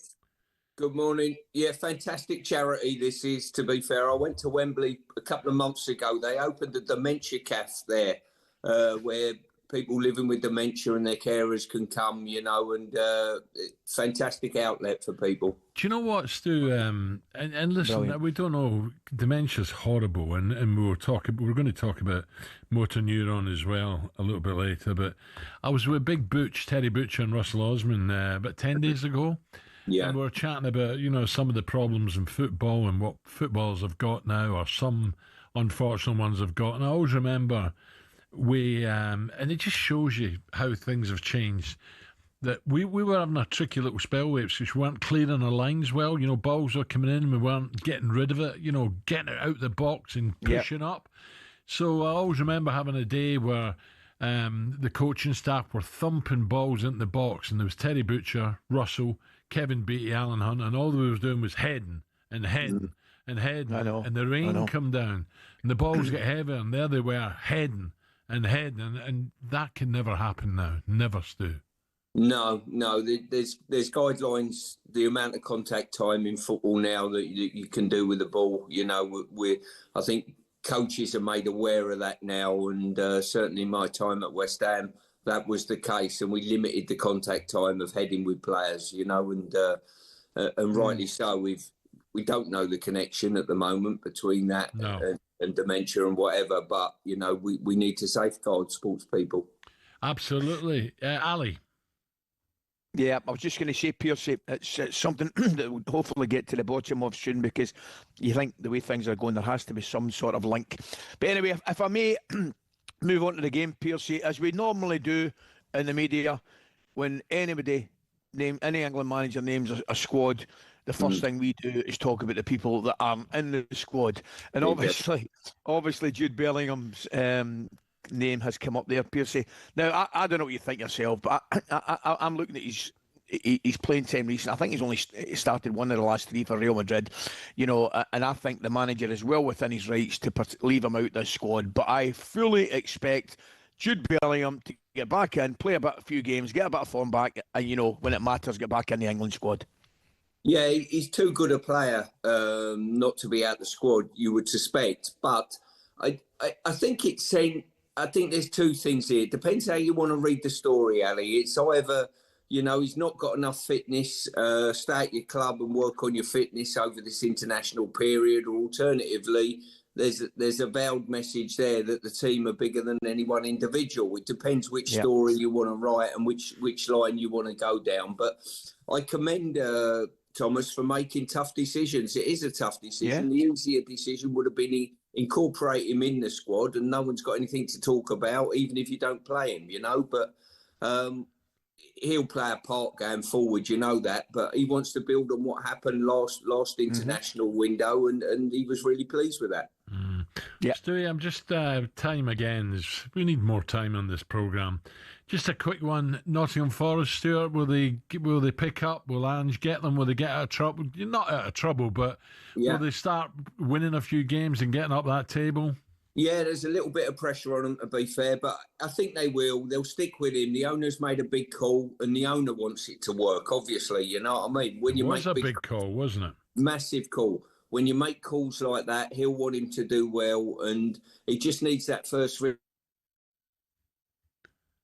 covering the game after the international get-together, Chelsea at home. Brilliant game, and a great opportunity for Forest to get up and running and winning again. Yeah, not easy. Anyway, Stuart, enjoy England-Wales, mate. It's a great cause. Thank you very, very much, Stuart.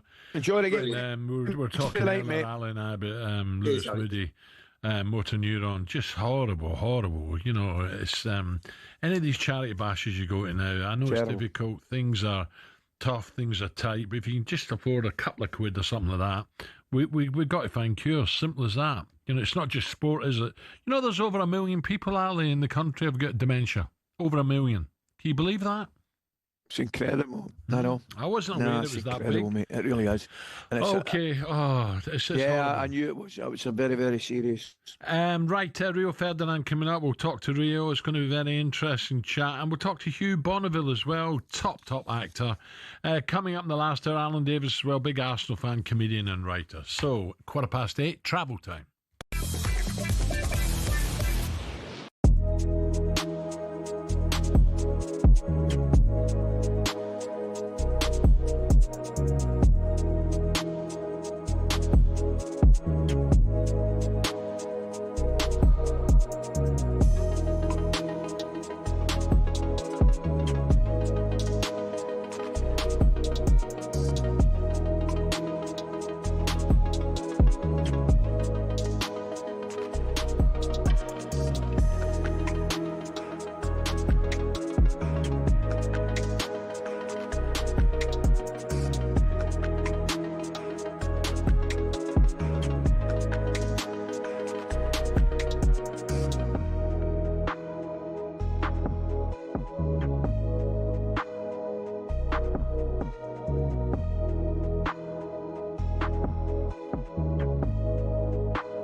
Good morning, 8:20 on talkSPORT. Ally McCoist with me now.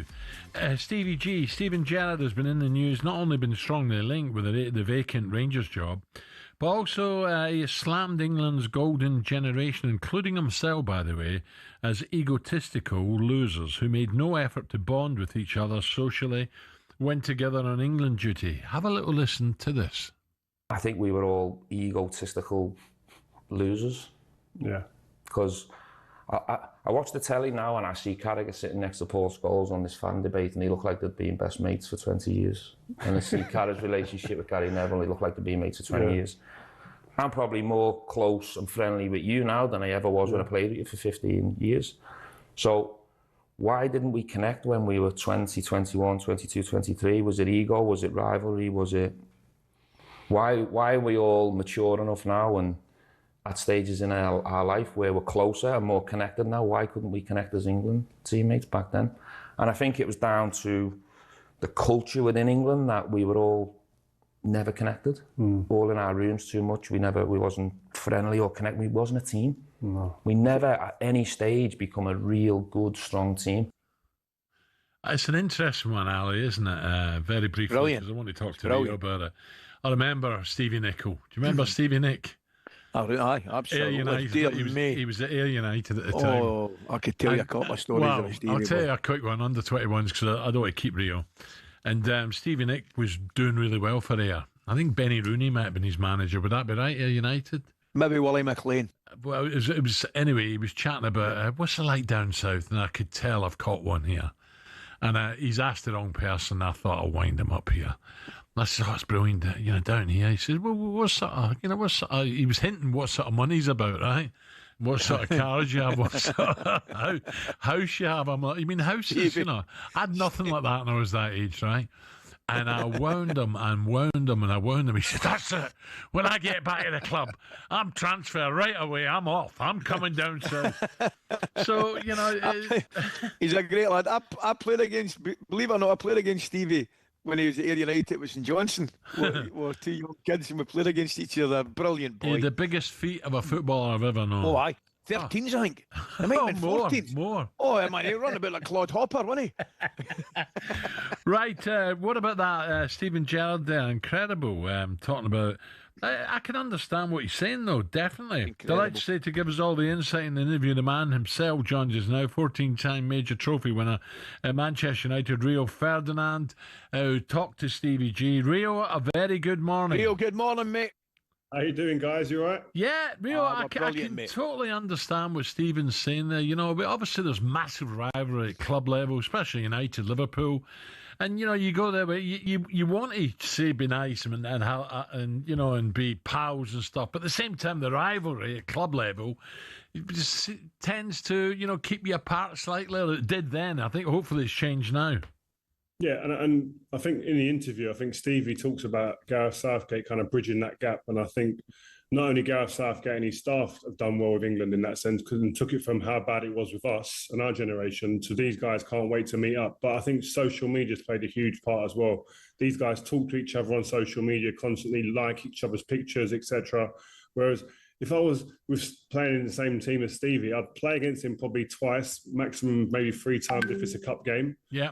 Season home and away, and then I'll meet him with England 3 or 4 times if we make all of the squads. So we're not really together. We're not really connected, and I think that was a big part. And the rivalries, like our manager, Sir Alex Ferguson, was desperate at times for players not to even meet up because he wanted us to remain fresh for games. And we've got a big game against Liverpool or Chelsea or Arsenal, whoever may be fighting us. So that's the way it was. And it just, that meant that we never really got any bonds. I'd sit across the table, I'd look at Stevie and I think, don't really like you. I'd think the same about Carragher and loads of other guys. Whoever we were fighting for the league that year especially, I wouldn't really, I'm not going to get close to you anyway, I know that. So, and it was just the way it was. Brilliant, that Rio. I mean, it's absolutely fascinating. The first thing I've got to say to you, mate, killing it. I mean, the interviews with Michael, Wayne and Stevie have been done short of sensational, mate. So well done there. They've been fantastic. The other thing I was going to say, that interesting couple of things that Stevie said, Rio, that the players didn't connect right? So what I'm thinking is, if I'm a coach or a manager and I'm listening and I'm watching, and if I see my players not connecting, surely that's a disaster. Because you look at you boys, your successful team at United, you didn't necessarily need to go on with everybody and be in each other's pocket 24/7, but you have to respect each other. You have to have a relationship that leads to your team having or being successful. And clearly you didn't have that with that England side. No, and Stevie's so right. I mean, when he was talking in the interview, he took me straight back to how it felt when we used to meet with England. I'd want to go with England, but then I'd get there and I'd think, well, I'm training for probably an hour and a half. And then all of a sudden, I'm training for an hour and a half, and then I've got to go to my room or try, hope that someone's going to have a coffee somewhere. And the environment just wasn't it wasn't a natural environment. And like I said, I think the staff probably didn't do much to kind of understand that and provide kind of different things for us to do to really bond.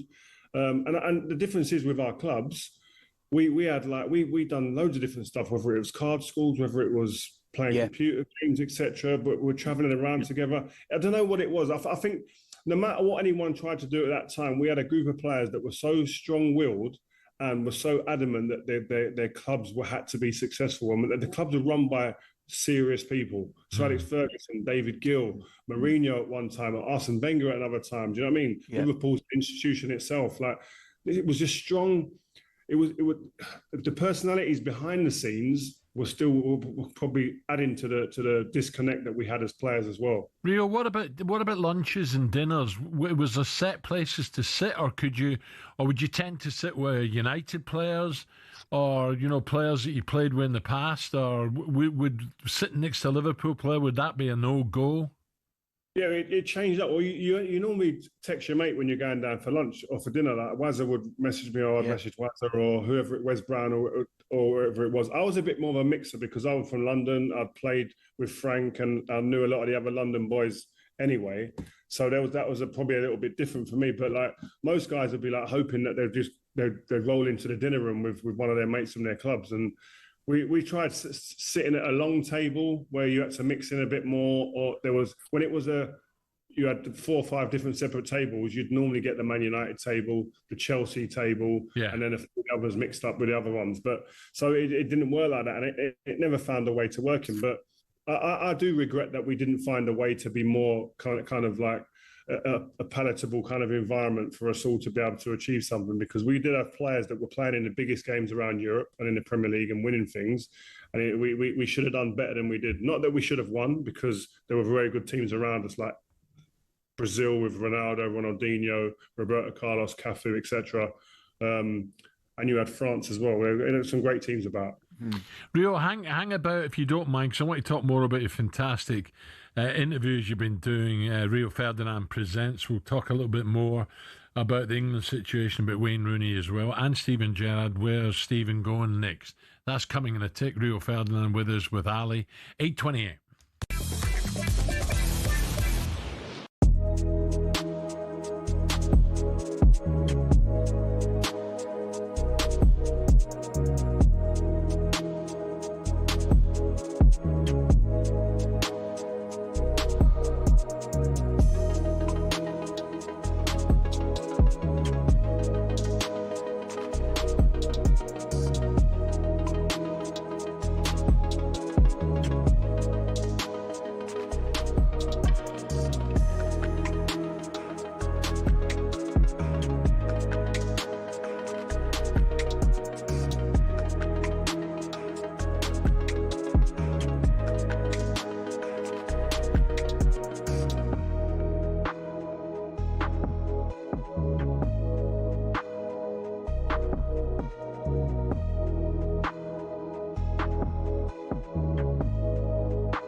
cricket balls are red, baseballs are white, American footballs are brown, and tennis balls are yellow. We don't even think about it really, but the story behind the tennis ball is actually quite interesting and even involves Sir David Attenborough. I know, here's the tale. Tennis has its roots in 12th century France when people used to make balls from all sorts. Cork, wool, chalk, animal fur and even human hair. Uniformity was found centuries later when people started making balls out of something called vulcanized rubber, invented in the US. But the balls kept on breaking, so a British lawyer, who also loved tennis, suggested they put a flannel covering on the outside, and thus the tennis ball as we know it was born. One problem, it was either white or black. And when the controller of BBC Two, Sir David Attenborough, decided Wimbledon would be shown in colour on the BBC in 1967, no one could actually see the balls on telly. So the International Tennis Federation went away and created a new colour called Optic Yellow, which would show up without the need for a 4K LED display. Not that anyone had that in the 1960s, of course. Since then, all tennis balls have been covered in that material and have their trademark colour for that exact reason. Amateur tennis players and dogs worldwide are forever grateful. You could say the ITF aced it.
Good morning, 8:33, talkSPORT Breakfast with Alan McCoist, me, Alan Brazil and Arnold Clark.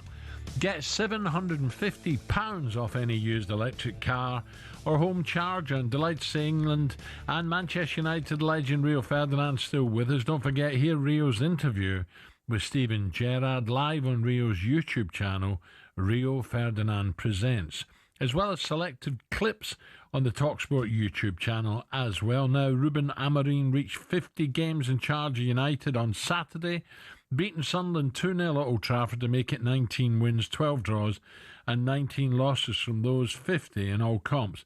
But the league record is worse. Sir Jim Ratcliffe publicly backed Amorim in an interview with Gary Neville in March and allowed him to over £200 million to spend in the summer. Rio, I just looked at the, it's an interesting one. Look, last year was unacceptable. I look at Spurs last year, unacceptable as well in terms of Premier League, but Tottenham are third. And United are not far away now, looking at the table, 10 points, whereas City are just 13 points.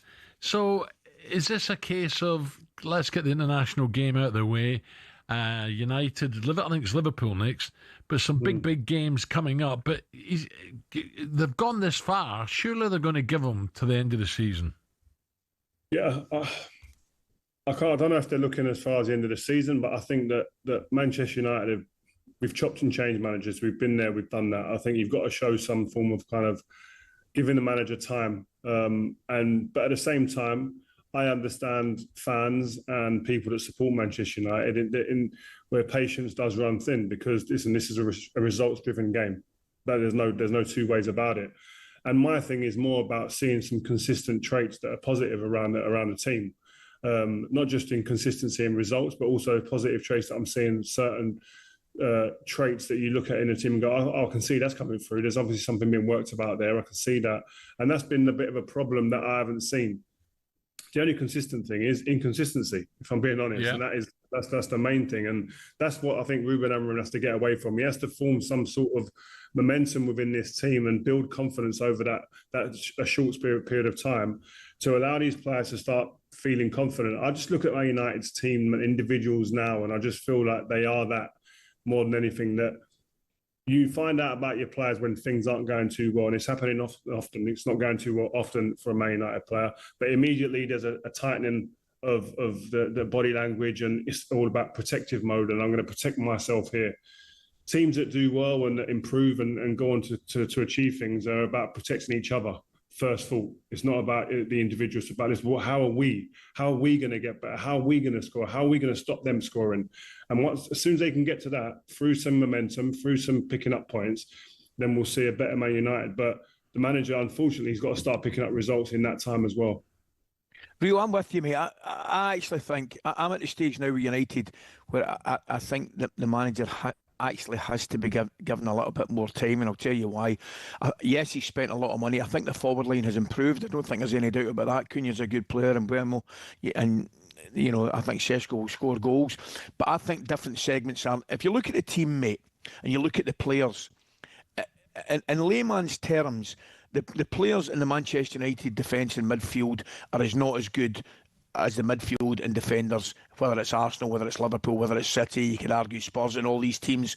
So for United to improve, yes, they will. I think they'll slightly improve, but I think there has to be an improvement in the quality of players that they're bringing in. And I also think, Rio, that is certainly not going to be an overnight fix. I think it's going to be another 2 or 3 windows. And that's why I'm probably now at the stage, unless results turn dramatically, I think you've got to stick by the manager and give him at least another 2 or 3 windows, mate. Yeah, and one of the things I think I agree to, Ali, because you look at Man United I think they've had the most entries into the opposition half, opposition box, most chances created, I think. So they're getting certain things right, but obviously the most critical thing is putting the ball in the back of the net, and they haven't been able to do that by hook or by crook. So is there an element of lacking confidence? Yes, in front of goal. Is there an element maybe of needing a bit of luck? Like anyone more than you guys sent forward, you need luck sometimes. And if those things start to formulate, then we might start seeing a better, more consistent Manchester United. But these are all if, buts and maybes. And people ask me, how do you feel about Manchester United right now? I'm in the land of hope more than anything right now. And we need to get most of our fans out of that hopeful thinking. And that, like I said, results and consistency is going to be the only way. Yeah, Rio, just... We'll come back to that, and I want to talk England, but just come back to your podcast, right? Rio Ferdinand presents Steven Gerrard, and I want to talk about Wayne just a little bit as well. But first, Stevie G, do you get the feeling that there is a chance he would take this Rangers job, or is he looking for a biggish job in England instead? Well, I have to say, when I interviewed him, he left me in no uncertain terms that he wants to be a manager, and he's got full confidence in doing that. And he's itching to get back in now. Right. I think I personally, he never said this to me, but I personally think just the energy that I felt in that room, that if Rangers came calling, that he'd go and he'd at least have that conversation. But this is the thing. I think when I get to sit down with these guys, I get to kind of pick at them and understand them. And what I felt is that if I was an owner of a football club and Steven Gerrard was sat in front of me and I felt that energy I felt in the room when I was interviewing him, he's getting a job. Yeah. And forget what's gone on before, but also his time before at Rangers, he done great there. So and the Rangers fans, I've seen the Rangers fans. I've never had so many Rangers fans flood the comments of my social media or the podcast. They're all desperate for him to go up and at least have the conversation in the meeting. So I wouldn't be surprised if Steven Gerrard is managing again very soon, and Rangers will be probably one of my big bets. Just a quickie on Wayne. I've interviewed Wayne, and some people have got Wayne wrong. Wayne, I think he's coming out his shell now and expressing himself a lot better now. And I heard a little bit about saying that he's still learning about the media. And I've got a feeling that maybe management, he'll move on to full-time media now. I hope so, because I like Wayne. And he gave me a lot of time when I went up to Wigan, I think it was, to talk to him. And, I've got a feeling that, there's something in there what he wants to get out. And maybe media is the way he can sit there, polish it up a bit. But, his opinions, he was a great, great footballer. So he's obviously got opinions, which I think, is worth listening to. Do you think Wayne will go more media? Do you think football management coaching is maybe just gone now? I think if Wayne got an opportunity to go back into football and manage, he'd take it because he's just addicted to it. I've seen he wasn't one of the guys, along with Stevie, they weren't the guys that I thought would be managers and would have the bug. Wayne's absolutely got that bug, and I think he takes any job. It showed going to Plymouth, no disrespect, so far away from where he lived. No one would expect him to take it. He takes it because he loves football, wants to be there day to day, and I think he'd do that again if he had the chance to. But I think for right now, I think media is an area that Wayne will go into. And I think he's refreshingly honest and he's open. And you might want to touch him up here and there on the side just because he's just started. But at the same time, I like that little bit of ruggedness and a little bit of off-the-cuffness that he's got where he doesn't conform to what we expect to see in the media. That's another reason why I kind of stepped away from it as well. You can just be a bit more yourself. You're not governed as much as great as TNT was for me and the different broadcasters that I'd worked with. You can't help but be a little bit more straighter than what you would normally be on your podcast, as you guys know. But Wayne, I think, is refreshingly open and honest, and I think he has so much to offer in terms of knowledge. If he could bring you to see through his eyes as of what he was like as a footballer, I think we all sit there and get the popcorn out. Rio, it's amazing listening to you there, and I want to talk to you about the podcast and the interviewing style, because I've loved the interviews, mate. I've loved them, right, Mike? Whether it's Michael, Wayne, or indeed Stephen. Now, I think watching it, the first thing I can see watching the interview is how relaxed the three boys are, right? Now, I don't care what MD says. If they're getting in with somebody else, they're not as relaxed, and they probably don't give away. When I say give away, I don't mean as if they're getting to hide. What I mean is they're maybe not just as open as they would be with somebody else as they are, I think, with you, because they know you, they trust you implicitly, they don't see you as a threat, and they can tell you things that I think perhaps they wouldn't maybe open up to with somebody else. A, do you feel that yourself? And B, how much have you enjoyed sitting down with these kind of guys? Well, thanks first and foremost, Ali. But yeah, you know what the main thing for me was doing these interviews on called Rio Meets was to kind of get the players or the managers or whoever they are that I'm sitting with to just feel comfortable and to feel that like they're not going to be shafted, they're not going to be into a position where they're not comfortable. I'm going to ask tough questions. I'm going to dig into certain areas that we all want to hear about. I'm a fan of all of these guys I sit down with. I've got huge respect for all of them. I played with and against all of them. And I want to know things. I've got group chats. I sit alongside yourself and Fletch when we go travelling. We've all got the questions we want to ask them. And I'm just fortunate and I feel blessed to be able to be in a position to really put those questions to them. And I think my job is to get the viewer right inside behind the curtain, back into the change room to really kind of get an understanding and feeling of what it might have been like. And hopefully we're getting near to doing that because, as I said, I thoroughly enjoy them. I'm nervous going into them, which is good. But once I get in there, these guys, as I said, I saw Stevie in a different light. I saw Harry Maguire in a totally different light. Me and Harry Maguire hadn't spoken, hadn't been around each other. I felt there was an issue. I reach out to him. I get an interview with him earlier in the season with Harry, and we sit there and we have a great chat. And the same with Wazza. Michael Owen is seen in a different light. People are going to me, I didn't know Michael was like that. I didn't know he felt like that. He was had such strong views. But again, like just being able to put them in a position where they go, do you know what, I can relax my shoulders and just let off a little bit here is the best case scenario for myself and the podcast. Yeah. Rio, just a quick one. Michael might be the one, Rio. I mean, to a certain degree, I think we kind of expected Wayne and Stevie. But I think you hit it on the head. I'm sitting there going, and we've both known Michael for a long, long time. But I'm sitting there going, wow, I didn't know that, Michael. Wow, I didn't know what you felt that. That was the one for me that really opened my eyes. Yeah, well, Michael's sitting there and he's going like, he's probably one of the biggest child superstars that we've seen, definitely from this country, in terms of just like what the attention that he got immediately. And if bursting on the scene was something, it's probably bursting on the scene for Michael Owen. He was the one who probably was the one that was made for. Yeah. And just to hear him when you talk about the young players that have come through since him and just like going, right, do you think you're better than him? Or what do you think? And he's like, absolutely, I'm better than all of them, bar maybe one or two. And it's just that we don't see him like that. And we didn't know he had that confidence or that steeliness. And again, it was just great for that to come out. And that it was great that actually he felt comfortable enough to do that.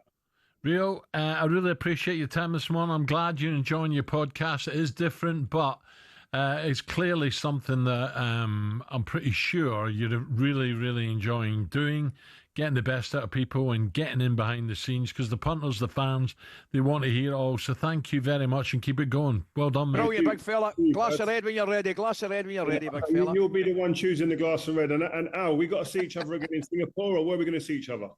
We're going to see, what's that? Sorry, I missed that. Where are we going to meet each other next? Last time I saw you was in Raffles in Singapore. I wasn't it? And before that was Portugal, wasn't it? Portugal. Yeah, it was. No. Well, I'll come out. Dubai's beckoning. Don't worry about that, Rio. I look forward to it, mate. All right, guys. Thank you. You did right. It was Raffles, yeah. God, that was a trip, that was, Ali. You cut. I was going to say, you cut that kind of short, that Raffles chat there. That was nice. They get the old monkey nuts, peanuts on the floor. You have a bowl of them, you just chuck them over your shoulder, and you go crunch, crunch, crunch, crunch. Yeah, Raffles Hotel. Unbelievable. Yeah, it's very famous, isn't it? Oh, beautiful. I had a great time there. I think Parla was playing golf, and I met Rio in the hotel there. It was lovely. Nice. Great place, Singapore. We just did the Grand Prix, didn't we, last weekend? That's right. That's right. Right, still to come on the Sports Breakfast. Superstar Breakfast preview on talkSPORT with Benchmarks Kitchens and Joinery. Get trade prices on kitchens to suit all styles and budgets at Benchmarks. Okay, Rangers fans, interesting what Rio said there, that he just felt that Stephen would certainly go and have a chat with Rangers and probably get involved again. Interesting. Rangers fan, get your calls in. That's what Rio strongly believes. Gerrard would come back. Is that what you want? I think you do. 03717 223344. Give us a call this morning. That was a look ahead with our friends at Travis Perkins. Superstar Breakfast preview on talkSPORT with Travis Perkins. With 250 hire branches nationwide, it's easy to hire at Travis Perkins.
8:51. Thanks to Rio Ferdinand there. talkSPORT Breakfast with Alan McCoist. The music you hear is the main theme to legendary ITV period drama My Wife Loves It, Downton Abbey. We're playing it because John is right now in the stately home of British Sports Radio. Is one of the show's main protagonists. Played the 7th Earl of Grantham. Sorry, Ali. Shush. The 7th Earl of Grantham, Robert Crawley in the show, as well as Henry Brown in the Paddington franchise. He's now released a hilarious children's book. A very, very good morning to top actor Hugh Bonneville. Hugh, good morning. Lovely to see you. Very good morning. Very, very nice. Good to hear you, Ali. Sorry not to see you. Ali, do you read many books, Ali? Probably. I do, believe it or not. No, I you do. Don't. No, you don't. You don't have enough time. So. I do so when I'm up and down in a plane. Of course, I read books. I do so. And and one of the questions, my first question to Hugh was going to be, what is it about period dramas that make them so successful? Because I remember going back, sitting as a wee boy. I'm sure it might have been Poldark and all that stuff, sitting with my mother. You used to watch Crossroads. Well, I did. I used to watch Crossroads as well with Benny and Meg Mortimer. So there you go. So I did watch. But what is it with period dramas, Hugh, that make them so successful? Because the British public love them. Well, they do. But at the time that we started Downton Abbey in 2010, we were sort of written off because the sort of mood at the time was, period dramas are all finished. Don't be ridiculous. And suddenly it sort of touched some sort of nerve with the public, and it took off again. And so I think it's no great secret that sort of things like Bridgerton grew out of that, because people, as you say, do like escaping. I think it's down to escaping into a world that seems a little bit perhaps more relaxed and a bit kinder than our present one. I think the Brits do it the best, don't we? And we do it very well. And also we've got nice locations and beautiful houses to look at and nice frocks and all that. Yeah. So I think it's a bit of escapism, Ali, that I think is probably at the heart of it all. Hugh, now, this is the time of year when books come out for Christmas. Rory Sparks and the Elephant in the Room. Just give us a little idea. Oh, well, this came about just a couple of years ago, an idea from my literary agent. I'd written a memoir, and I'd written quite a lot about my childhood, and my editor said, look, it's all very fascinating to you, but frankly, I'm on page 100 and you're still only 8. Can we just trim it down a bit, And so that led to a discussion with my agent's colleague who said, look, you've clearly got a sort of an access to your childhood, a lot of strong memories. How about developing some of the stories? And I said, look, I've got no chocolate factory or no wizards in me. And I said, why do you think I should? And she said, well, in the memoir, you talk about the circus coming to southeast London, where I grew up, and the circus kids coming to your school, and sometimes they came on an elephant. Was that true? And I said, yeah, completely. And she said, and is it also true that you dug a grave for your sister when you were 9 because you thought you just needed to get rid of her? I said, yeah, completely. So she said, well, how about that as a start of the story? So I thought, oh, well, maybe my life in sweet little southeast London wasn't quite as dull as I thought. So I developed it from there. Rory Sparks just gets into all sorts of scrapes. Will you do an audio book? I've done the audio book, yeah. That takes some time, doesn't it? It does, but I enjoy them. It's sort of what I do for a living a lot of the time, and I really enjoy it, and I enjoy inventing characters and character voices and that sort of thing. So that was fun, and that comes out tomorrow as well, I believe. Oh, brilliant. Hugh, tell me if you would, please, because when we do, and Alan and I have done autobiographical books where clearly you're telling a story in a world where you have been. Now, you kind of related to a little bit there. How do you transform that into a world where you haven't been? How different is that for you? Well, that's interesting. I've been talking about the book to young, to kids over the last few days in schools and at little events. I'm writing 3 books, a sort of triumvirate of books, and what I've always said to the young readers is, if you're going to write a story, write from something use that as a basic starting point. So in my case, yes, there are echoes of my childhood in southeast London, but then you can start branching off, and often when you sit down and write, you find that the characters literally take over and start writing the story themselves, and you can then go into the world of fiction, whether you're doing a time travel story or a story about wizards or whatever, and so it's really a blurring effect in fiction, certainly in my case, but it's been fun. So there are real characters, or based on real people and certainly based on events, which then just sort of take off and go into different directions. So it's been a real education for me, actually, letting the characters do the talking. Did you enjoy school when you were schooling? Do you know, I think rose-tinted glasses are quite a handy thing. You know, I think that I'm sure I was pretty miserable some of the time, but on the whole, I had an enjoyable childhood, nice friends, some of whom I'm still very, very close to. In fact, one of the characters in the book I reconnected with sort of 45 years after I'd last seen him, and he reminded me of some of the stories that mini adventures we had in Blackheath and South East London. So I think I did have a pretty enjoyable childhood. Royal Blackheath, the oldest golf club in England. Yes. Good Lord. Not the course, but the clubhouse. You see, of course you would find out that sort of thing on talkSPORT. Ali, I've never asked you, Ali, did you have any schooling growing up, Ali? I did. The first thing I would say to Hugh, if it's his first time listening to the show, take that with a pinch of salt. You've got to check all our facts, mate. Check everything, all our facts. No, I did. We had a wonderful childhood, but that was one of the questions I was going to ask Hugh as well, because wrongly I didn't read as much at school as I should have. Right now, I do enjoy reading now, Alan, in all seriousness, when I'm travelling. Do you think that's something that isn't encouraged enough, Hugh, with kids nowadays? I think it's encouraged, but I think the take-up is, excuse me, is dangerously slipping. There was some report by the, I think it's called the National Literacy Council, that nowadays I think it's 1 in 3 children are reading for pleasure, and that's gone down a lot. And I think the pandemic had a lot to do with it. To do with literacy skills. And so there are some children, let's say age 9, who have got great reading abilities and some who fell behind. And a lot of that has been, to do with their development during the pandemic and onwards, and obviously the rise of the screens and all that sort of thing. So there's a huge initiative in the coming year to really boost reading for pleasure for children and adults. But really, we've got to get them young, like with sport. So I think next year is year of the book or year of the bookshop or something like that. And I think there's going to be a big drive to really encourage people for the pleasure of reading, because it informs everything we do. Words, language, imagination. It feeds into all aspects of our lives. I remember as a kid reading Lord of the Rings. Well, absolutely. The Hobbit. And now, fantastic. And now, you imagine what Harry Potter has done now. Oh, absolutely. For kids growing up, young kids, it's amazing what that is doing for their intellect. And well, it just fuels imagination, and I think that anything that does that and fuels engagement with with the world around us has to be encouraged. And reading is one of the vital pillars of being human. Movies or dramas. What is your favourite? Is it Notting Hill and? What do you prefer doing? Well, I think most actors who've done theatre will probably say that they love theatre, which I do, because that's where you can't get cut out of the show, and you control the performance every night. And every night is different. As the great Judi Dench says, the great thing about theatre is tomorrow night you can get it right. Whereas on film, it's locked forever. If the number of times you come home from a film set and think, oh, now I know how I should have played that scene, and it's too late, it's gone. Well, I just said to my wife the other day, my 2 oldest, I've got 5 grandkids, 2 oldest said, that's it, I'm taking them to Les Mis.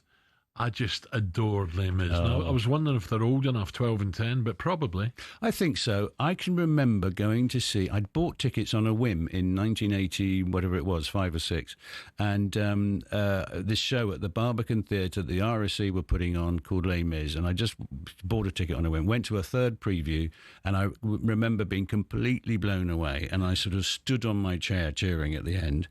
And then the reviews came out the following week, and they were a bit mixed and a bit sort of, huffy-puffy. And I thought, have I lost my taste buds? This show is going to run and run. And it's now, I think, celebrating its 40th year. It's an absolute must. I love it. I love it. Brilliant. Yeah, so Rory Sparks, I've put my glasses off again. And the elephant in the room. The elephant in the room is out now in all good boot shops. Oh, and even, yes, exactly. And even some pretty rubbish ones, as of tomorrow. Yeah. And one little one, Royal Blackheath Golf Club, there's a secret passage from Eltham Palace into the ground. Do you know, I'm going to use that in the second book. There you go. Good. Thank you. What a pleasure. Hugh, thank you.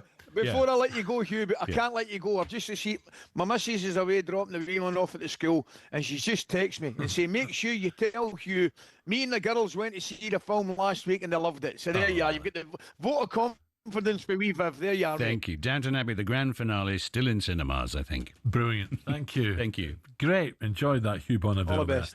Coming up, the superstar voices keep coming here on talkSPORT. We'll focus on what went so badly wrong for the golden generation. Hearing more from Steven Gerrard, Frank Lampard, Wayne Rooney themselves. That's coming next.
The Lions. Real-life fantasy rugby. Bitter rivalries set aside in a quest to create the world's best team in weeks. There's nothing like it, but who on earth had the idea and how did it all begin?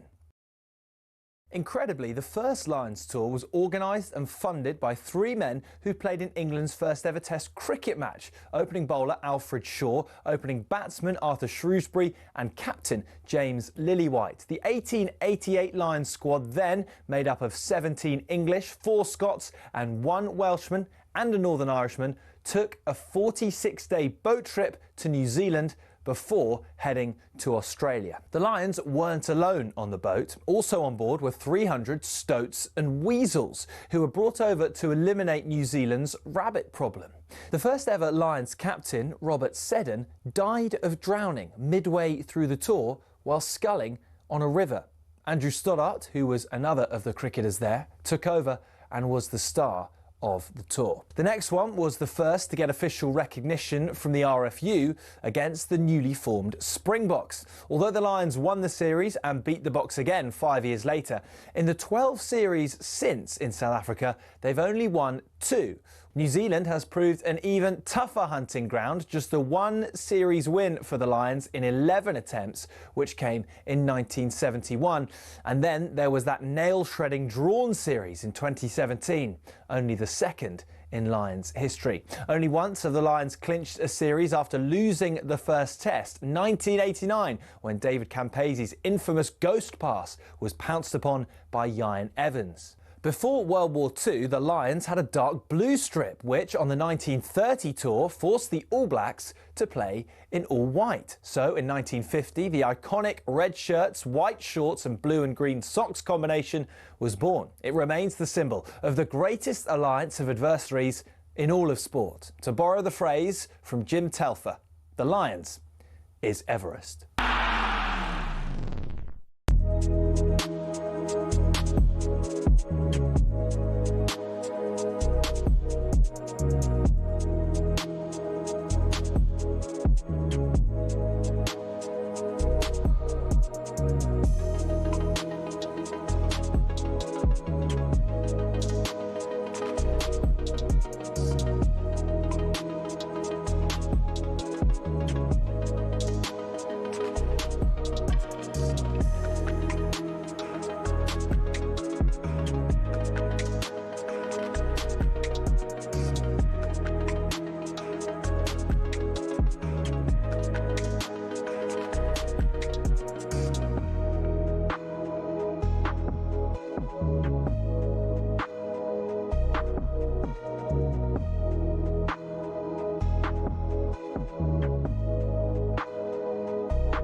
Good morning, 8 minutes after 9 o'clock. Yes, it's talkSPORT Breakfast with me, Brazil, and Ally McCoist. And our good friends at Arnold Clark get the UK's best used car deals guaranteed. Now, though, why did this crop of England players win nothing? Why? 'Cause it's a bittersweet. It could be away here. Michael Owen, he's got Scholes with him, but it's still Owen. Oh, what a goal! You know, the likes of myself and Wayne Rooney up front, there wouldn't be many, put it this way, that get in the team from this generation. Beckham has coached the ball into the path of Michael Owen, who has space. It's Owen, lifted in, Rooney! Well done. Gerrard! He's got it! Oh, Steven Gerrard! Paul Scholes with the most brilliant goal. Lampard! Yes! It's in! Yes! Oh, he hasn't given it! He hasn't given it! He hasn't given it! We've been in this conversation in my day a lot about finding individuals and who do you pick. Working on this side of the fence now as a coach, I know that you sometimes have to make the hard decisions to get that balance right for the benefit of the team. Portugal are World Cup semi-finalists, and England, as usual, lose on a penalty shootout. The dulcet tones of the Verve's brilliant Richard Ashcroft in this very studio yesterday, singing Bittersweet Sympathy, the soundtrack to England for many years on ITV. And unfortunately for the golden generation of the noughties, it was ultimately more bitter than sweet. Liverpool legend Steven Gerrard is the latest big-name guest on Rio Ferdinand's podcast, Rio Ferdinand Presents. As well as calling the golden generation egotistical losers, he also said he doesn't know if he'd be as successful if he played today. Could I be the Steven Gerrard that played in our generation? Could that be now? I'm not sure. I'm not sure. I'd have to adapt. I'd have to adapt, and I think it'd take a lot away from my style. I think Scholes now would be a joke. Hands down, would be the best midfielder in the Premier League. Fact. Do you think that? Yeah, I do. Yeah, because Scholes, for me, was very much an in-possession controller of a midfield, controller of a game. Yeah. Can switch the play. You get close to him, he could pop it round you. He can play the outside of his foot. He can switch the play, score important goals, make the last pass. Scholes' thing for me was, can you get him doing the other side of the game? Running the other way. Can you way. take him the other way? Can you be physical with him? He'll get booked against you. These type of things you could maybe try and get the better of him the other way, but I'm not sure in the stage game you could leave one on Scholes, for example. So he would have everyone terrorised in the Premier League. I'm telling you right now, he would have everyone terrorised in the Premier League now. He'd be the best midfielder in the Premier League now, hands down. There you go. Lovely. Frank Brilliant. Lampard, now manager of tabletop and championship outfit Coventry. Coventry City joined talkSPORT yesterday and responded to Stephen telling Rio that Paul Scholes would be the best midfielder in the current Premier League. Here's Frank. To reinvent himself and play deeper. And have all the things there that Stevie said there in terms of that. That's why a lot of teammates will talk about him like that, because when you train with him day in, day out, you see the level of quality, like the appreciation of the pass. He could hit every pass, his awareness, goals in him, everything. It's a difficult conversation. I get asked that a million times, obviously, normally in a cab in London or something like that, and they ask me, what do you think? And I'm worried that they're going to be recording it and throw it on. But I never really commit to it, to either of Stevie or Scholesy. I think both in their own ways are absolutely incredible. And Stevie as well. When Stevie was on it, what he could do to you in terms of his pace and power as a midfield player and what he did for that club. So, full respect, I agree with Stevie. Scholesy play in any era and be one of, if not the best midfielders. Ali, when you think back, just think about that, right? So Frank Lampard, Scholes, Gerrard, how the hell did they not win in? By the way, right, I lie that with Rooney, Owen, John Terry and Rio as your centre-backs. Al, it's absolutely incredible that England did not do better. Now, what it does do, looking at that, for me, as a non-Englishman, the one thing that Gareth did do, we can argue about the pros and cons of the players and who was better and who would get in the team now and all that stuff. And that's an argument that will go on to the end of time, right? Because there's no right or wrong on it. But the one thing that Gareth did, he combined his entire squad into exactly that, a proper team and a proper squad. Now, the reason that England did not win the Euros or indeed, win the World Cup was certainly not down to what Stephen and Frank and the English lads at that time and Rio said about them not being a team, right? The one thing that Gareth certainly 100% did, he made them a team. But Al, what about that for a debate? I mean, how, just off the top of your head, and you have got to do as a coach, as Frank 100% says, and Thomas Tuchel to a certain degree is doing it just now with Jude Bellingham for whatever reasons he's not in the squad. Sometimes you have to leave great players out your team. Ali, to make the team better for the balance of the side. Just on that very subject, I got on a train going to Liverpool Street from Ipswich and Bobby Robson was on it. He said, sit down. And I sat down next to him. We ended up arguing as we're pulling into Liverpool Street Station in London. We ended up arguing. He told me Glenn Hoddle would never play for England again. I said, you're mad, boss. You're mad. How can you leave him out? And he wouldn't have it. He was talking about the team. The game has changed. You've got to work for each other. And Glenn didn't do that. I said, but boss, you just give him the ball. He's a genius. He'll pick your front players out with backspin, side spin. You've got to play him. He says, no, he won't play for him again. And he didn't. Well, that's amazing. And by the way, let's take it a step further right now and talk about the modern day right now. There's an argument that Arne Slot should leave Salah out of the team, right? I think that would be... I know, but I think it's got to be a discussion, hasn't it? Because for the first time, we've seen Salah's form drop. So, for the benefit of the team and maybe for the benefit of the Salah, does Arne Slot take him out for a couple of weeks? No, not for me. I think Liverpool are sloppy at the moment, and I never thought I'd say that. I think they're lazy at times, and they're too slow at the back. I think the Kanate's an accident waiting to happen. I don't think it's Salah's fault. He relies on proper service. Yes, he cuts in a few times on that great left foot and they've gone, normally hits the target or scores great goals. That's not happening at the moment. But he's not getting the proper service. No, I'm not blaming Salah. He's been so good over the seasons. He's the last person I'm blaming. I'm not blaming him. But you're kidding yourself on if you don't think there's been a drop in standards. No, there has, but there's been a drop in standards for Liverpool. I'm looking at the table and I still can't believe they're up there. No, I know that. I know, but you've got to look at the reasons why. And one of the reasons is, I don't care what he says, one of the reasons is Mo Salah, who incidentally has arguably been the best player in the Premier League last 10 years. We're going to talk about De Bruyne. Yes, but it's a debate. But his form's dropped. Of course it has.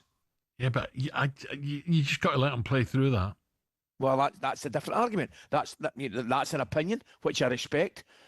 And I'm not sure. I don't see him. The first thing you do is, as you know, if you're Arne Slot, you're sitting having a chat with Bobby Robson. If you're Arne Slot, you're having a chat with Mo Salah.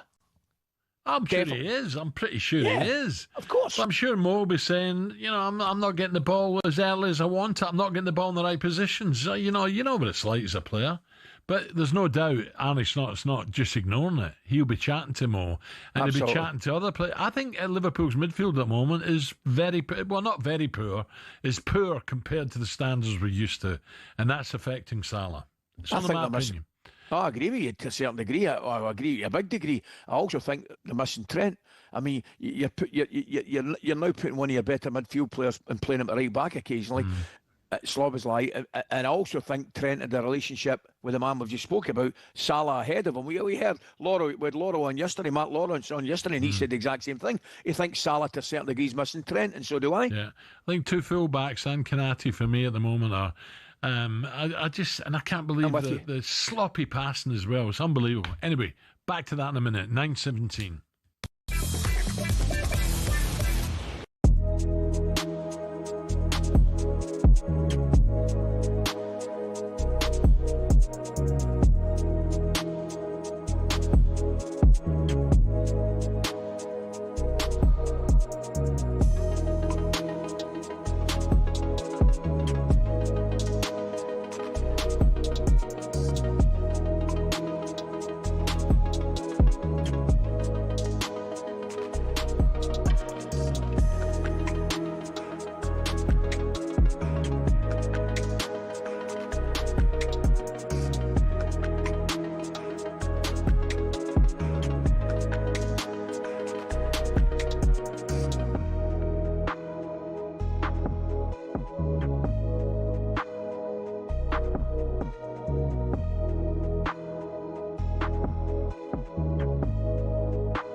9:22, talkSPORT Breakfast with Arnold Clark. Get the UK's best used car deals guaranteed. Ali, Super Ali with me. Right, we've had a great show this morning. Really enjoyed it. So we have. With some amazing guests. But honestly, international week's normally quiet, isn't it? And I'm very pleased to say they keep on coming, because one of the UK's best loved comedians, Alan Davis, joins us now live in the studio. Al, a very, very good morning. Good morning, mate. Coisty, hello. How are you? I'm very well. I'm still bitter about the penalty shootout, Coisty. Still bitter about it. We did a TV... Was it Sport Relief we did? It was Sport Relief, it was, mate. And it came down to it. His team were a point up, and it came down to a 3 penalty kick shootout. And I had to get all 3, and he had to miss 2 out of 3. And I had the Arsenal mascot in goal. Goodness. And he had Gunnosaurus, and he had Petr Cech in goal for him, and I thought, I've got a chance. He's done a deal. Anyway, Gunnosaurus saved my pen. And you're an Arsenal supporter. I gave him a little tiddly one. I didn't want to blast it. He flew over like Peter Shilton, and then Coisty steps up and starts pinging them in the corners. Turns out he's not a bad finisher, Al. Ali McCoist, yeah. Al, I've got to say to you, before we get any further, lads, I expected this kind of bitterness for somebody like Rio Ferdinand. Right? I did not expect this bitterness from you, Alan. I've got to say. Well, it was going to knock you out, but unfortunately you're in Glasgow. Al, so tell me about the tour. Where are you? I'm on tour. Are you started, or is it beginning? I've done a few dates. I'm really enjoying myself. It's called Think Ahead. Tomorrow night I'm in Stockton at the Globe Theatre, and I just wanted to mention that because it's been restored and it's supposed to be beautiful. I've never been there before. Ali, does Stockton ring any bells for you? Yes, Stockton-on-Tees. Yeah, I'm guessing it's Stockton-on-Tees official title. Would that be correct? That sounds right. What was the club called? The Stockton Fiesta. Yeah. Come and have a siesta at the Stockton Fiesta. And then there was Yarm. We were talking to Alan about Yarm. Remember the tall trees? The tall trees. You're beautiful. Trees. Even Alan Shearer went in there. Oh, there's never been a place more out of its depth in the world than Yarm. I mean, it's situated in Chemical City. I mean, what is Yarm doing? Was it the Black Bull or the Black Lion or something? Or McQueen was always in there. Beautiful place. Well, Big Gordon was in there all the time. Al, I was going to ask you regarding the tour, right? Yeah. A couple of questions to you, mate. You mentioned you're in Stockton, which is great, and I think you obviously travel all the way down. You're in London November the 3rd, I think, which is Monday, which I'm looking at, and then you go all the way down to Eastbourne, and then you go to Australia. Tell me the differences in the way people perceive humour. Is it very much an area thing? I mean, for example, do Glaswegians have a different sense of humour totally to, Mancunians or London or Cockneys or whatever it may be? They don't really. I think they tune into a voice that sounds like their own, but they're familiar enough with me that if they didn't think I was funny, they wouldn't come. Yeah. Yes. The Aussies can be brutal, can't they? I love the Aussies, though. They're good. All you have to say to the Aussies is it's better than New Zealand. Yeah. And then they love you. And then you go to New Zealand, you say, Australia's a crap hole, isn't it? And then they love you there. Where in Australia are you going? All around Australia. But honestly, if you go to any town, you go to any town in Britain, and you'd find out the town that they don't like, and that's how you win them over. Yeah. If you go to Blackburn, just tell them Burnley's awful, and they think you're lovely. Right, so so is it a long? So I'm touring up to. So what I've done is I've written a book which is called White Male Stand Up, and so I'm doing a book tour. I'm in Ilkley tonight at a book festival and a stand up tour at the same time. That seemed like a good idea at the time. And now I'm just never at home. But if I go home, I just get tonsillitis off my youngest kid, so I'm probably better off at the house. White male stand up. Alarm bells are ringing here. Yeah. Tell us a little bit about a manifesto for white men. It's a book about my comedy career. Is it? Kind of follows on from my last book, which is about my childhood, and it's how my childhood affected me. Good childhood or not? No, not at home. No, but I enjoyed. What I used to do, Al, and mate, I don't know how you feel when you're on the pitch, but a lot of the blokes in the stands are going there to get away from everything else in their lives. To get out and they go there and they absolutely fall in love with the stadium and they fall in love with the atmosphere, and then they carry on going to football for the rest of their lives. Not if you're an away player. I think of West Ham and Chelsea. Dear. Al, tell me, are you one of these guys? Are you one of these comedians that find humour in everything? Because you seem to me, I mean, you obviously as individuals we have ups and downs in our lives, but you always seem to me you got a smile on your face, and you're the kind of guy that can see the funny side of things. Well, I do try. I mean, yeah, it's become a habit. I've always loved comedy and I've always loved humour, and I find a lot of humour in football, and that's why we've been podcasting about it on the Tuesday Club for 16 years. So I mean, you're absolutely right.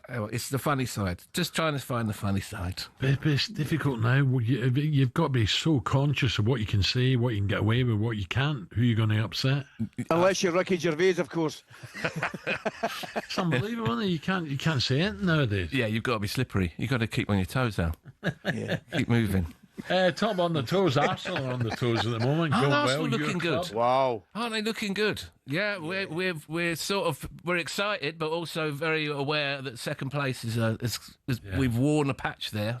I looked at the table, Ellen, and I thought Liverpool had not hit the heights. City are up and down, but there's not a lot in it, is there? I know there's only 7 games played, but 1 point over Liverpool. Spurs are up there, unbelievably, and City just 3 behind. Yeah, it'll be City, Liverpool, and Arsenal win it to the end. I think so. And, I think we've got a chance. So we need to keep everyone fit at Arsenal, particularly. Odegaard needs to get back fit, and Saka and Saliba and the big players. I like him a lot. Fantastic. He's fantastic. And I don't know. It's just a different place. You're aware, Ali. They're talking about the Emirates putting another 10,000 seats in. Well, that's what I was going to ask. One of the things, I mean, I just think there's a completely different feel about Arsenal in the last couple of years, particularly, I mean, on the pitch, obviously, I think there's real quality there. But, Alan, even off the pitch, mate, it's just a different place. I mean, the atmosphere now in the Emirates is absolutely first class. You must notice a difference in that. Yeah, there's a connection between the players and the fans. There definitely is. And Saka's a big part of that. People really love him, and he's the leader. He's the best player. Rice has been great, hasn't he, Declan? Declan Rice is a prime example. The thing is with him, there's no shirkers. If this is Arteta's best quality, if you're not putting a shift in, he takes you out. Yeah. It's for him, it's unforgivable. So they're a hard-working team. I've got to ask you, would you prefer telly, touring, or writing? What do you prefer? I like stand-up. That's my thing. I like having the microphone in my hand, and then I try and sort of work it out around the fixture list. Yeah.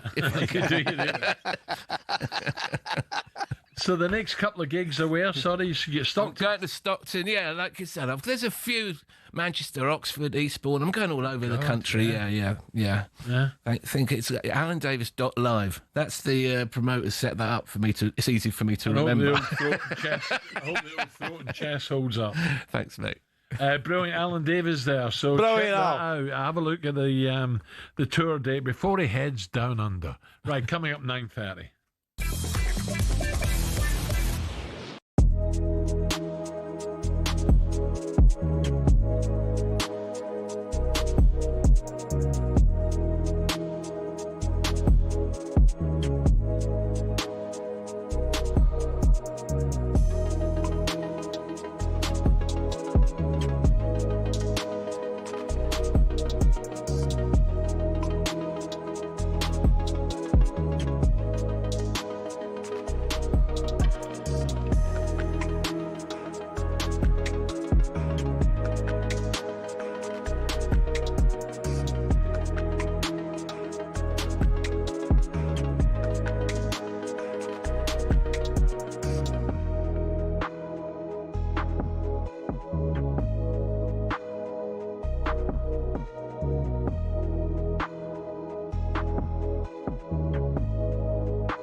When Sir Jim Ratcliffe took control of footballing operations at United, the Manchester-born billionaire was somewhat welcomed in as a homegrown hero, ready to save the club from the dark days of the Glazers. But in just 12 months, he became a punchbag for many fans. So what happened? Well, let's take a look and you can decide for yourself.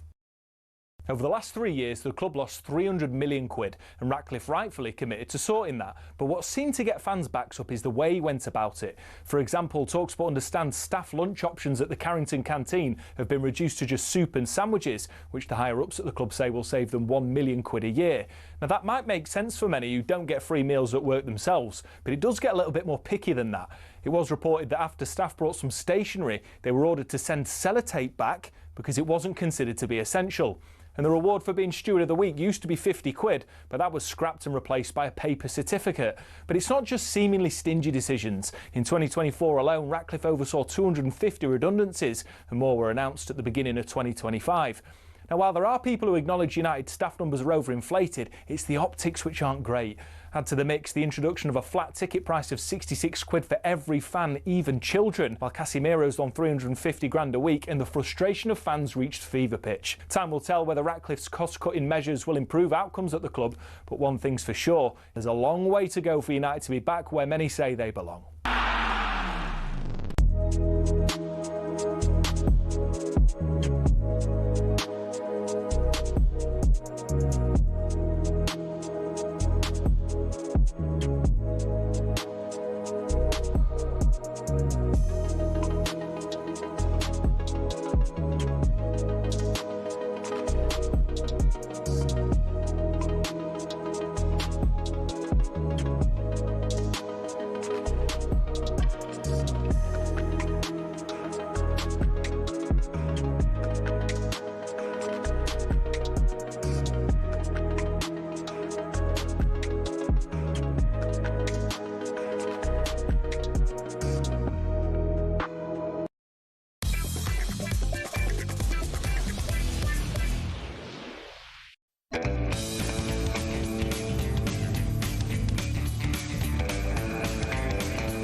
Good morning, 25 to 10, talkSPORT Breakfast, Alan Brazil, Rangers ledge, Ally McCoist. Ally, I'm just looking at a poster, you know that big sort of telly screen on our right-hand side that blocks a window out in the studio? The thing, you're talking about the big thing that completely blocks out the best view in London. But anyway, at least they got a picture on there today.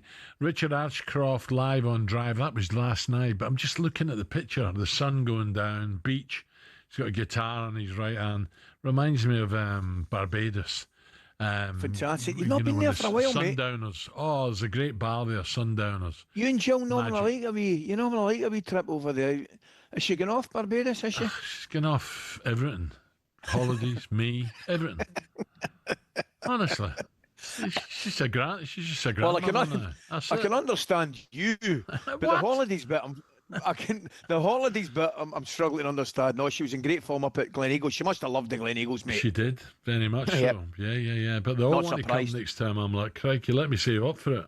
That was great. It was brilliant. Oh, by the way, we have a big charity golf game coming up. talkSPORT versus Virgin. No way. Yes. Oh, I would imagine so Mr. Evans will at the moment. That's going to be Mr. Evans will be heavily involved in that. We can't lose that, Ali. So you got to keep playing. Absolutely, that would be great. Now, from golf to heavyweight boxing, right? This Saturday, heavyweight boxing returns to talkSPORT as the Doncaster De La Hoya, fights in Sheffield. Here we go. Arslanbek, the Lion, Mahmoud. Mahmoudov lands another right hand. Oh, a short uppercut for Mahmoudov. Mahmoudov, that's him on the left, wrestling with an extremely big bear in the woods. The Russian, it says he wrestles bears and he takes sledgehammers to the stomach in preparation. Do you not do that? Is this not the guy that fights or spars with bears? I've seen the videos. With bears? Well, he can wrestle with bears, but he's never been punched by a rhinoceros.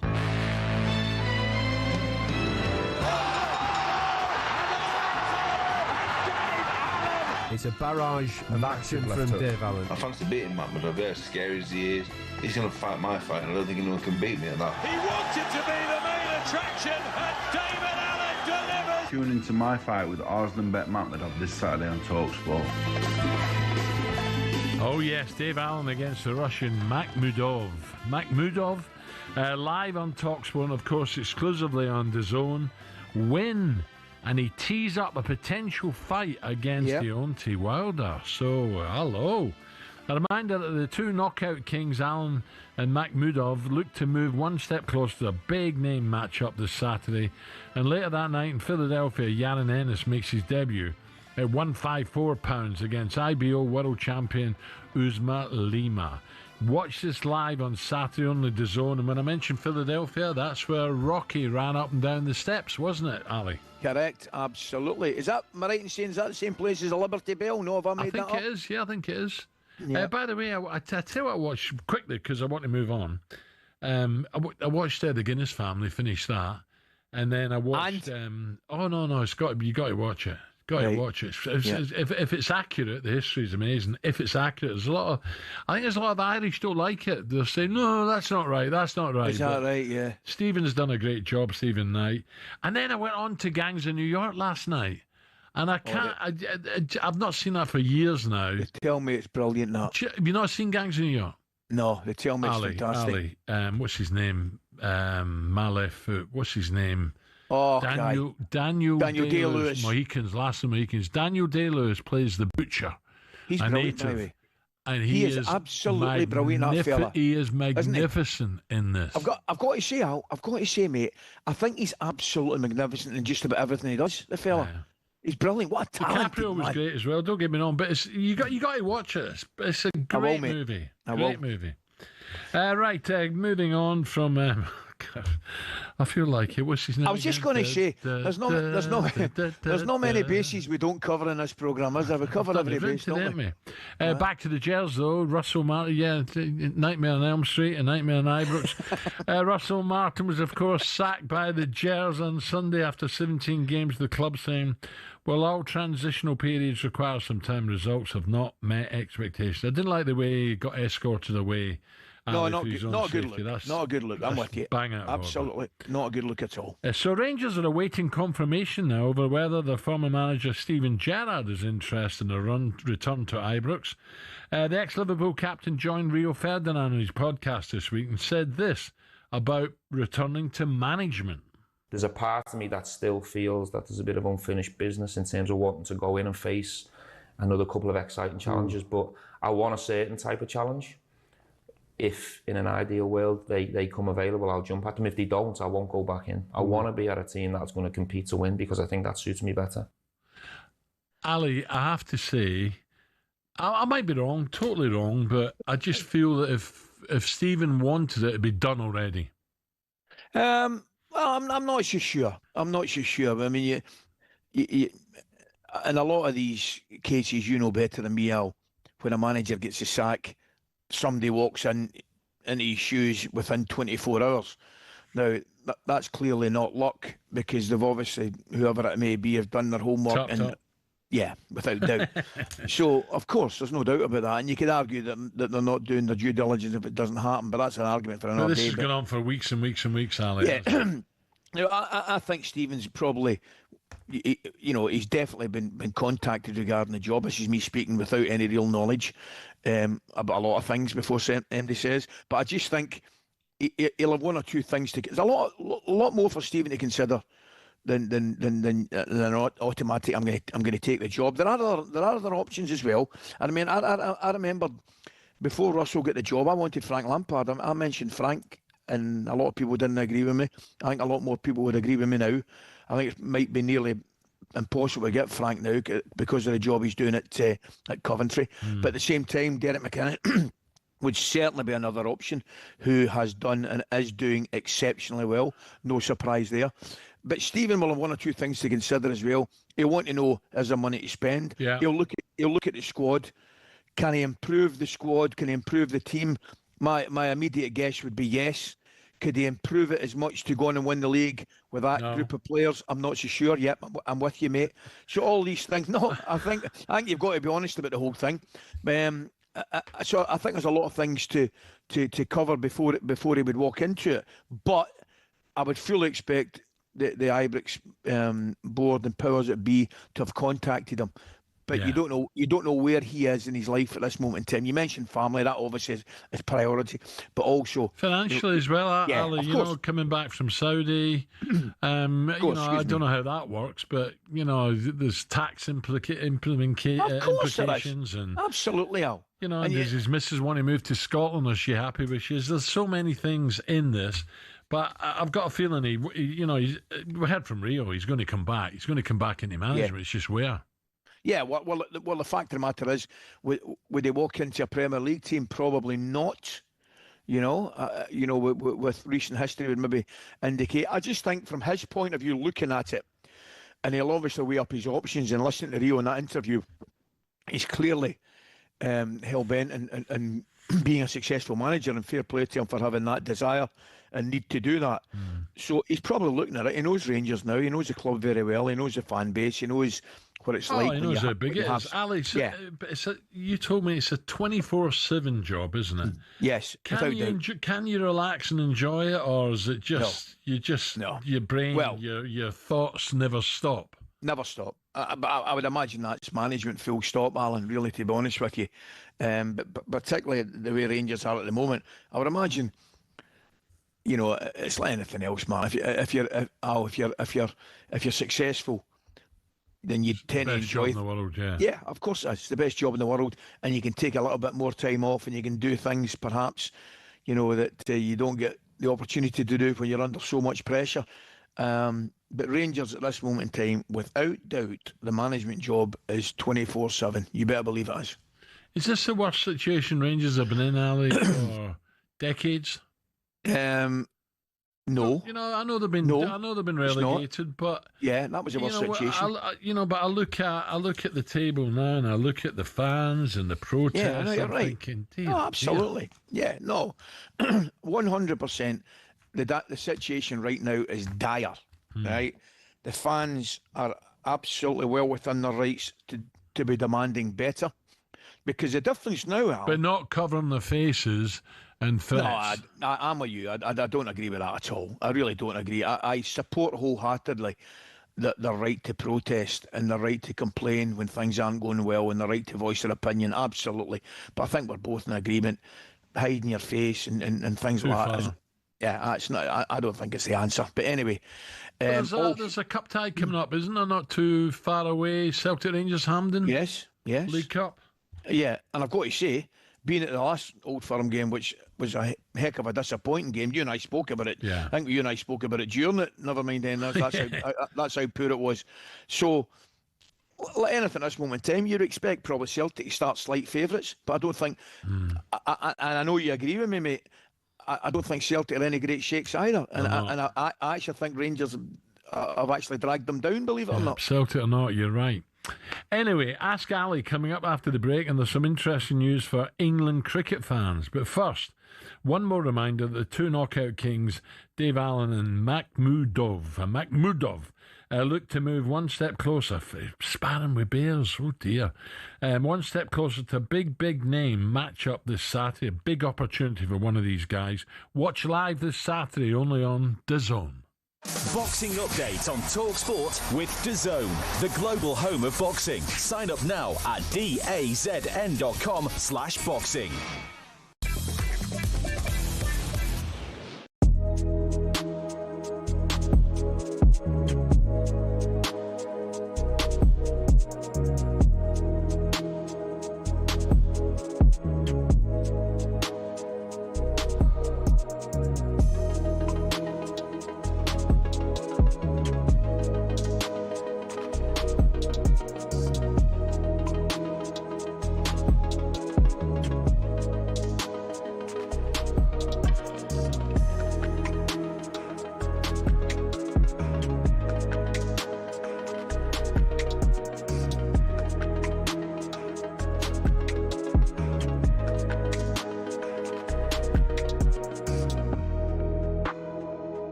Nine minutes before 10 o'clock, talkSPORT breakfast with Super Ali. Time now.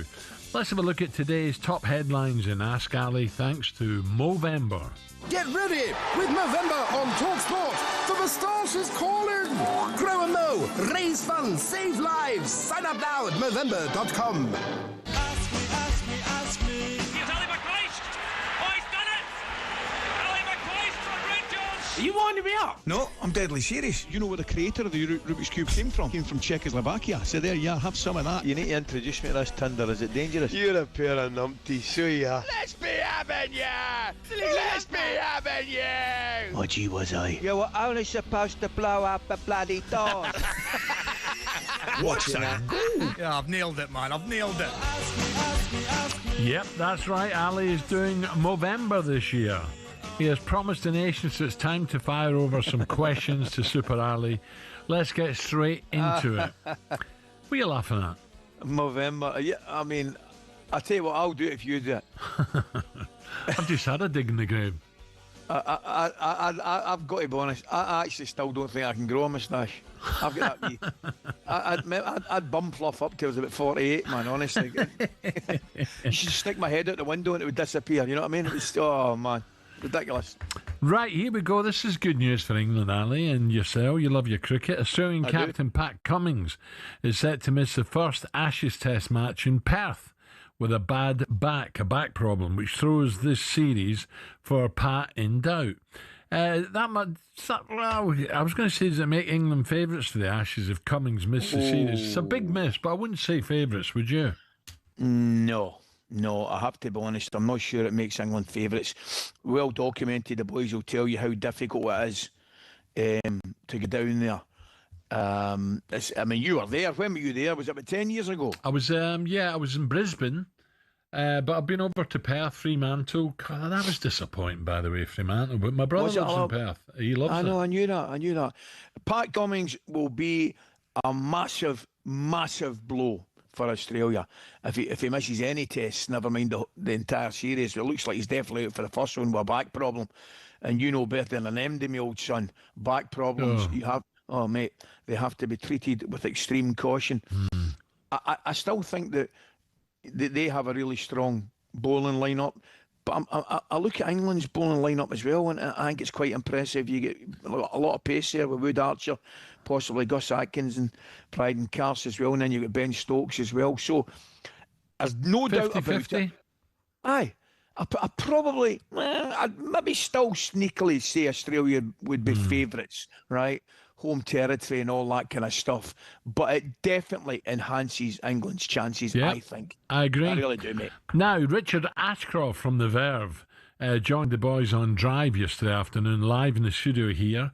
He's, of course, opened for Oasis during the recent tours and explained, how did this all come about?